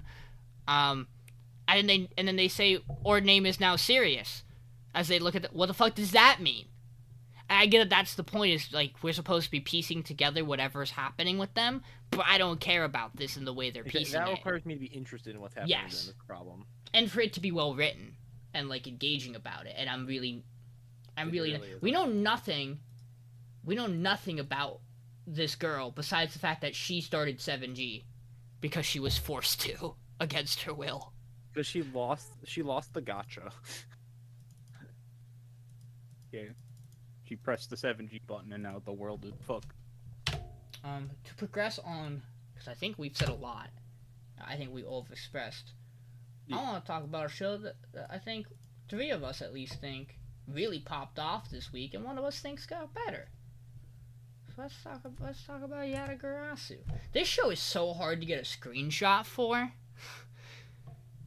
It's really hard to find a scene. Is it not just the one brother looking back? That would be good. That I debated between that, the shot of his face is reflecting in the broken pearls, because I think that's a really cool thematic shot. But I'd settle on an actual shot that has some, I don't know, it's context. It's tricky. I grabbed this one. Mason, talk about Yatagarasu. So Yatagarasu this week opens with the council is discussing the Council of Doom. Just ignoring him being the crown prince and giving the reins over to Natsuka. I remembered, got his name. And the prince, I don't know if we've actually gotten his name. I don't remember it. I will get it again though. And I'm sorry, I'm blanking on names right now. Maybe we haven't. I don't think we have. I think it's just been Young Master, the Crown Prince, Your Highness, things like that. Yeah, because I see his name and we definitely have not. It doesn't ring a bell. We definitely. Have you heard the name Wakamiya? No. Yeah. I don't think they use his first name at least, but yeah. Yeah, they don't use any fucking names outside. Everybody has one name in this show. Oh shit! Sorry, I was looking it up to get the I was looking it up to get the names, and I didn't realize. Okay, never mind. It's from the novel series and not from manga from 2002. The novel series is from 2012, so interesting. But Yukiya and the Crown Prince stroll in there after essentially he does some magic to get the door that is locked from the inside unlocked and blown open. And when he walks in, he basically just looks at all of them and goes, "You're trash. You tried to get rid of me. It's not happening. Also, hey, Emperor, sit the fuck down. Get out. That's my seat. Actually, get the fuck up. Get out. Get the fuck. Get out. Hey, Dad, that's my seat." And his dad's like, "What the fuck is wrong with you? I'm your father." He goes, "I don't care. Get out." Because that's great. And that's my chair. Hey, brother that I know was scheming with all of them. I'll forgive this, but you right now have to swear fealty to me right now. And he does it, and looks very bad about it. He defends himself to the rest of this council, and then they just walk out. And after this, he takes Yukiya to the red light district. They had it right. The red light district. District. Where he rents out an entire brothel. He has fuck you money. After a night of underage drinking and probably some other stuff that shouldn't be happening, but we haven't shown it, so it's fine. The next morning, they're leaving and get set upon by like 20 guys. At which point, Sumio shows up and kicks the shit out of all of them. In a very interesting fight scene that I really enjoyed. After this, they try and get information out of one of them, but he almost immediately dies to poison, which tells them that there was no plan for kidnapping the Crown Prince. It was planning to kill him. Yukiya passes out from watching a guy die. Multiple guys die. He also got an arm hacked off, which was something. Not Yukiya, one of the guys. Yukiya didn't. No, sorry. No, I just want to make it clear to the audience. Yeah. The main character does not lose an arm. No. When he wakes up, the Crown Prince is like, "Hey, buddy, you doing okay?" Yukiya immediately tries to get up and like do his assistant duties. And he's like, "No. You calm down. just make sure you're okay. And then after like a talk about that for a moment of like, no, I'm fine, just yeah. He gets up and goes, okay, so this has been happening since I like all my life. I ended up leaving here to get away from that and like at least have a childhood somewhat. My mom fucking died from this. They killed my mom when this happened, like when I was younger. So I went to go live with her family, and they just started trying to use me to get more power. So I came back. I have the ability to fight back now, so I'm going to roll. I want you as my right hand man because you're the only person I feel like I can trust with my life and won't betray me. And Yuki goes, "No thanks, I'm good. I would really rather not." No. And he goes, "Okay, but like, you're gonna get sent to that monastery if I send you home before a year, right?" He goes, "You rat bastard. What the fuck is wrong with you?" And then Sumio shows up and is like, "Hey, bud, glad you're doing okay. Sup, bro? Sup, bro? Yeah, by the way, we're childhood friends. This guy's my homie." And Yuki ends up saying, "Yes, I'll be your aide, but only for the year that I'm here." Only After for the that- year, Baka. Yeah, Blushing. It's not like I like you or anything. right. It is the most tsundere He's- fucking thing ever. He goes, I am. It's funny too because he's like, "Well, why would you want me?" And he's like, "You're the only one that did all the tasks in the time that I gave you." He's And- like, "Yeah, but I fucked him up." He's like, "Well, you didn't touch the plants that withered." He's like, "Well, I figured you were testing the water quality. And you didn't do my poetry assignments." "Yeah, because I felt like you would do them yourself." "Correct." Those were all the right answers. Good Those are job. the right Right. answers. You did it correct. Other people probably I also don't really like transform into a the- raven. Yeah, and I want you to transform into a raven, as I've shown you when I almost sacrificed you to the gods as a Yeah, raven. turn into a raven. Whatever, we're raven. It's dumb as shit that we're not allowed to turn into ravens. It's cool. Yeah. It's almost I like the also reason really, I'm I crown also prince just because really I'm a like raven. the and you're the only person who won't be tempted by whatever the fuck they want to what someone would come and offer you, because that's not what you care about. Because he knows Yeah. enough about him. No, like that's cool. That's sick. Good Like- character stuff. And it's a really good point too, because they could even go, "We've taken your family hostage," and to blackmail him, and he would fucking hate that. He would do everything in his power to get back at them while keeping his family safe. So he's absolutely right about this deduction. There is physically nothing anyone can offer him or do that would outright make him betray him in a way that he would have to worry about. I really enjoy this. Also, I enjoy the bit where he's like, "Yeah, no, that whole like." Bless you. Excuse me. Bless you. Sorry. That whole bit of me renting out the brothel. Yeah, I was trying to lure the guys out. I knew they were going to come after me. I figured you wouldn't say yes to this if you didn't see what I've dealt with all my life. And Yuki goes, "What the fuck is wrong with you? You're royalty, you You're the idiot!" crown prince. Are you fucking stupid? And he's like, yeah. So you're in? And then his homie's like, "You gotta understand, he can't do anything else any other way." And Yuki and the crown prince goes, "See?" And Yuki goes, "You shut the fuck up. You don't get to talk. Your opinion's not valid right now."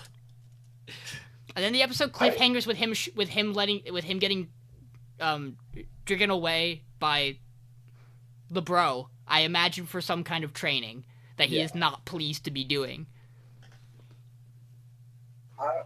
I think giving this show another episode to let it cook was the exact right option because this episode was fucking rad. Turns out when we don't get any of the weird court politics stuff and the princesses, and we just get the crown prince Yukio, this show's incredible. You know what though? I think I'm gonna like the court stuff when we go back to it I think because so, we too. have surrounding information. Like I think it's really I really appreciate that the crown prince's thought process is I can't take a wife right now. I can't set foot in there because one, they'll assassinate me. Two, if I give them any inkling of the person I want to marry, they'll get assassinated. Yep. Like until this is dealt with, I cannot directly show them any contact with any of the potential consorts or or marriage candidates. So I have to creepily stare at them from a mountainside, and if I get caught, sacrifice my aides to hell. Goodbye. I love these two's dynamic. What did you send him, Michael? Don't worry. It's the stupid 14 meme. Bart thinks with the healer John, take her dead, it's the cat meowing. John, I know you picked up on this because when we brought the brothel, you made a mention. This show's OST slaps. Yeah, it does. These songs are really good in real time too. Yeah. And the action was good too. When we got some. Yeah, I don't. This OST didn't like notably like stand out to me, but like wasn't like a. Nothing was like, oh shit, OST. There's a specific song like right in the middle, like right after the brothel stuff, where it's just Fair. a fucking banger track. It probably wasn't like, watching most of these in one day. I Yeah. don't remember Fair. certain like Fair. specific things. You mentioning music reminded me of Girls Band. I appreciate your mic went no. You don't get to talk about that right now. Sick. No, it was literally me saying, but I'm not going to talk about that right now. Good. Yeah, no, we didn't get any of that. The mic predicted the future. True. Yeah, I don't know. I really liked this episode. I thought it was really cool. I'm super excited to see. I mean, maybe next week will be boring as hell. I don't know. I'm excited to at least see what it's what If it's what boring gonna next do. week, it gets fucking yeeted into the abyss. But Yeah. We'll Into see. the abyss. maybe. Is there Maybe some- something else is also not. Maybe something else is also equally boring. Do we have something like that? Is that before we get there? Do we have other thoughts about Yatagarasu? I also really think his older brother's guard is so fucking rad. Yes. That man is going to body people. I also kind of have. They leave room open here that his brother might not be the worst. He Like- knows his place. Like it. And the reason I say this is because his brother's aide stands up, and he gets cut off before he can finish that sentence. But the sentence seems to be probably that his older brother has kind of always looked out for him and does care about him. He just probably doesn't think he's the right fit to be on the throne. I mean, I Um, think it's also just his mom is evil. Yes. I don't necessarily think that Natsuka is a horrible human being. I just think when you play a game of politics, you would rather be... And if you're an older brother, you would rather be the person who is trying to get murdered than your younger brother. And also maybe have some resentment if your younger brother's kind of a douchebag. And you also just hate being the pawn in everybody else's game too, where it's like Yeah. they don't actually care about you; they just want you to win because of their own gains for it, right? And their own like regional benefits, basically. And so, yeah, I mean, I kind of paired off what you guys say though. Like, I thought this episode was a lot better. Like, it had a lot more going on in it, and I do care a bit more about the situation. I still personally am interested more in the court Mhm. information, like how he like will judge each individual from there, and like how much like. Well, obviously she's from the southern, is what we found out, right? The current empress, and her Yes. whole goal is to get her son in, so she gets more influence for the southern region. Notoriously, the current southern consort picked is the one that doesn't give a fuck. I believe. Yeah, she's the black-haired one, right? Yeah, which I think is really interesting. I think. I wonder. At I one point, think- they say, well, killing him isn't the option anymore because it's not working. So let's figure out who he likes and kill her. I'm actually not. I'm actually not sure between her and the other, because two of them are like blues. They're both, one's black and one's blue. Their colors aren't, north and south are too similar. I actually don't know. I would have to double check who's who. Of them. Because west and east and west, while I don't know which one's which, I know color wise, the one is pink, the one is red, and they're very clearly which one's which. But Either way, I think it's a lot better this week, and I hope it continues to prove me wrong into where I place it. But just for me, I'm still not fully invested in this show as much because it's just not my style of show for the most part. Like these older, more historical, I guess, based kind of Yeah. things. But we'll see. So I have to hold. I can't show that. We have to get to that part of the episode when we talk about it. John, bartender. All right, so bartender this week.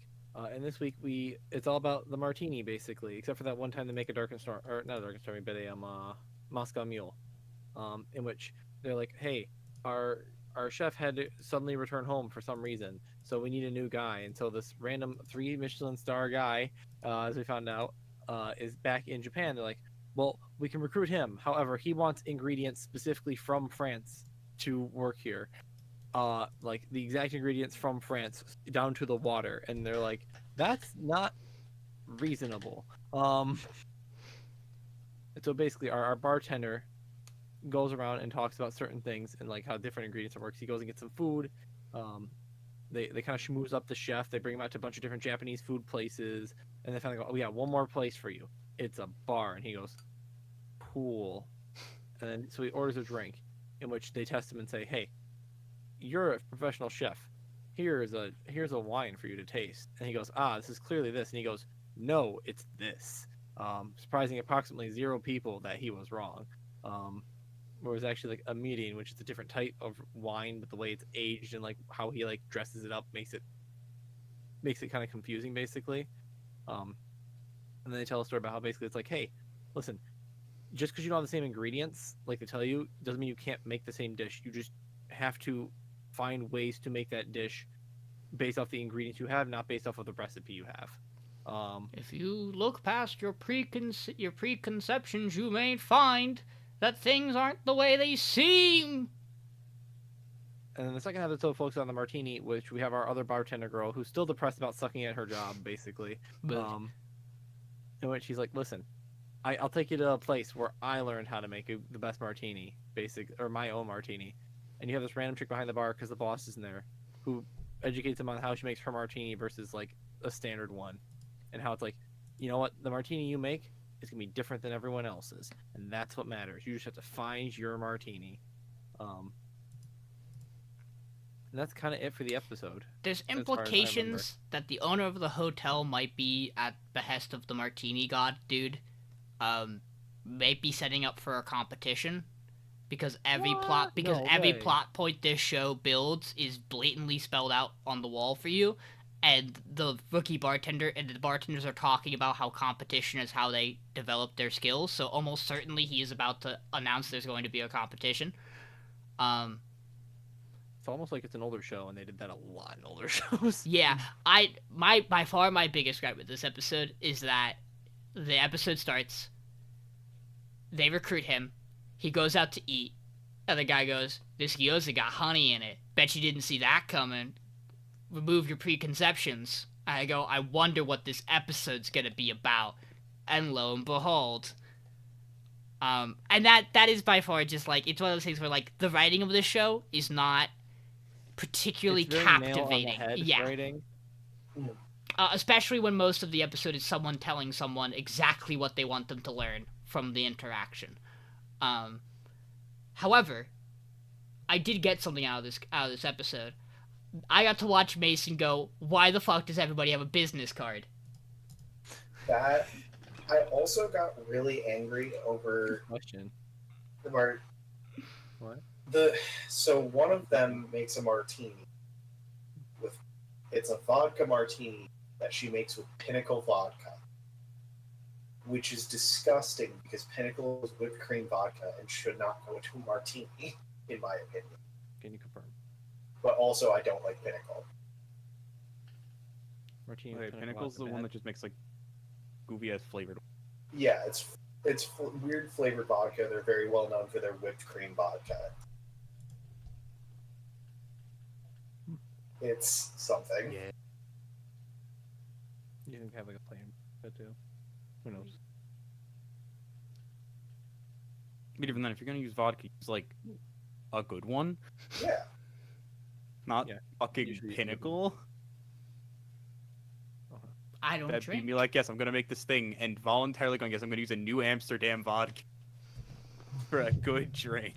Guys, here's this vodka that had a funny label at Meyer.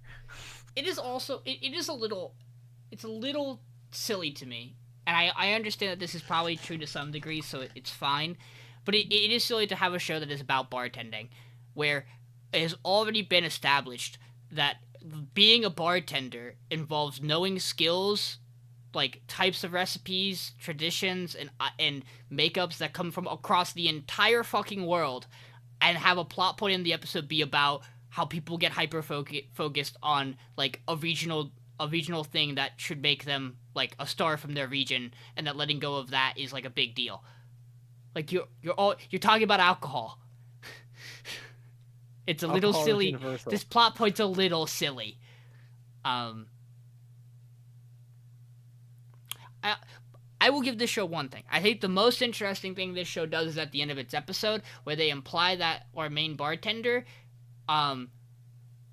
like, he's a different person now than he was 2-3 years ago. Because the way they he's like, I want to make the glass of God. He's the edgiest fucking human being known to man in that flashback, and he is the most. His character, I like his character when they let him have one. When he's not lecturing people at the bar about stories, and they let him, like, be a goofy guy who loses his book, who forgets his book or his phone, or, like, or lecture, or like, switches from, like, nice and friendly to, like, super serious about being a bartender, because, like, that's his whole life, and he wants her to understand that if she doesn't want to learn and improve and figure things out, she shouldn't do this job. Like, I think those parts are good. The show's just a show. There's not a lot here. Much like a martini, it's kind of dry.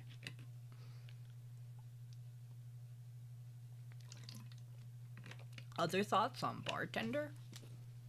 Maybe she'll feel dated, is what it comes down to a lot of times. Yeah, that's a lot of it. I don't mind this show, but it's not. I don't know. It's not doing anything to blow you away. Yeah, none of these characters are particularly like super interesting. Like he's cool. The other characters like are fine. And yeah, as Sean said, this show wears its plot points on its fucking like a glove, whatever. On its sleeve. Yeah, its sleeve. This show's too on the nose sometimes, to a point where it's just going, wow, so cool. I just love whenever he's giving someone a drink and they're about to leave and he goes, but have you heard this story? And they're like, yes. And he goes, of course you have. Have a nice night. I like the fact that this week he looks at the chef and he goes, I think you've heard this story. And they make no implication that he has. It just adds that bit where he's like... And the chef goes, huh. Yeah. Anyways, bye. Did I like seeing that main girl was drinking a highball in the one scene? Yeah, it's a nice little thing. Wow. It's like it's her drink. Her drink. Set up as the thing. And then she magically obtains a martini, like the second martini in the place. She didn't order the gin martini with the whatever from the second place. It just kind of appeared. When watching this episode, I couldn't help but I watched the opening because I liked the song. I couldn't help but watch the opening and then think to myself, back to last week, where we're like, wow, how could he have figured out to make her a highball? And in my brain, I went, he watched the opening, duh. He knew she liked the highball. That's all she drinks in the opening. Easy. Problem solved. He's just built different. This show's fine. Like, that's how I describe this show. It's fine. Yeah.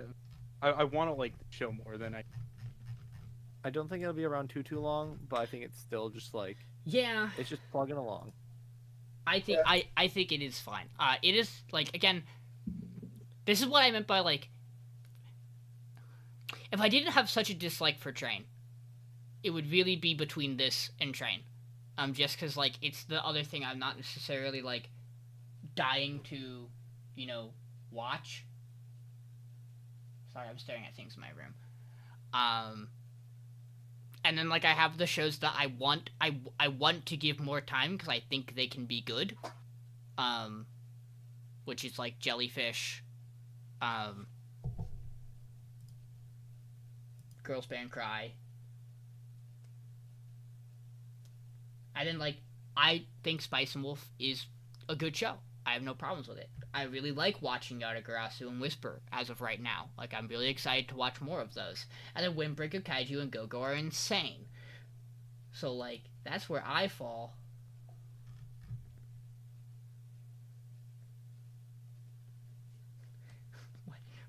What is this name? Oh, no, I didn't see the voting. It's fine, Josh. It's a It's really Mason. funny name, It's right, Mason then. It's me. I am a chaotic fight gremlin living in the body of your local bartender. Oh. My name's supposed to be normal. John, play Yep. twice if you need help. I don't know what you mean, Mason. I don't know. I don't know what you mean. I don't need help, Mason. I'm perfectly safe and fine here. Mason, you have my address. John, don't interrupt Mason if you need help. Never get an impossible task. Challenge is impossible.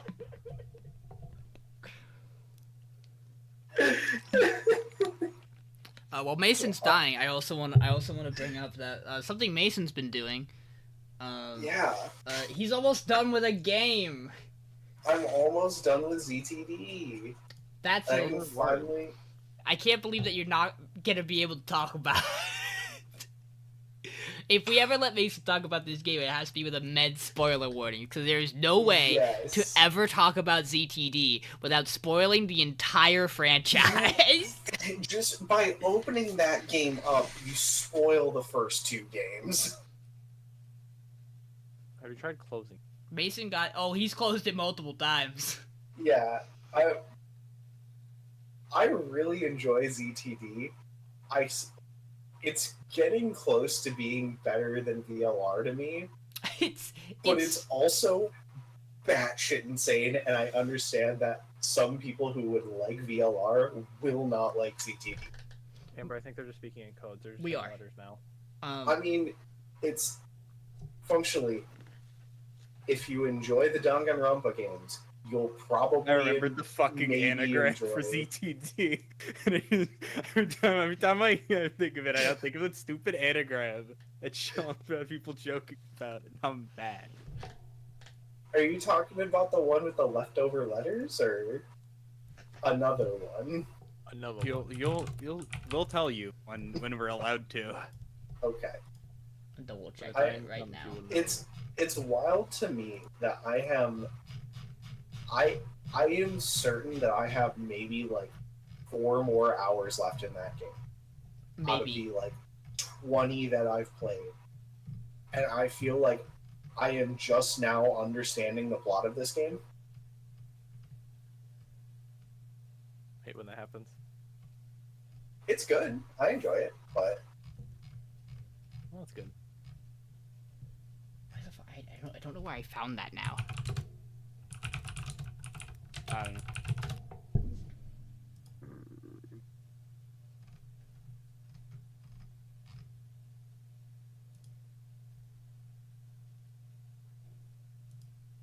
Oh, cool. I have all the votes. that you do. I'd hope so, because I certainly don't have them.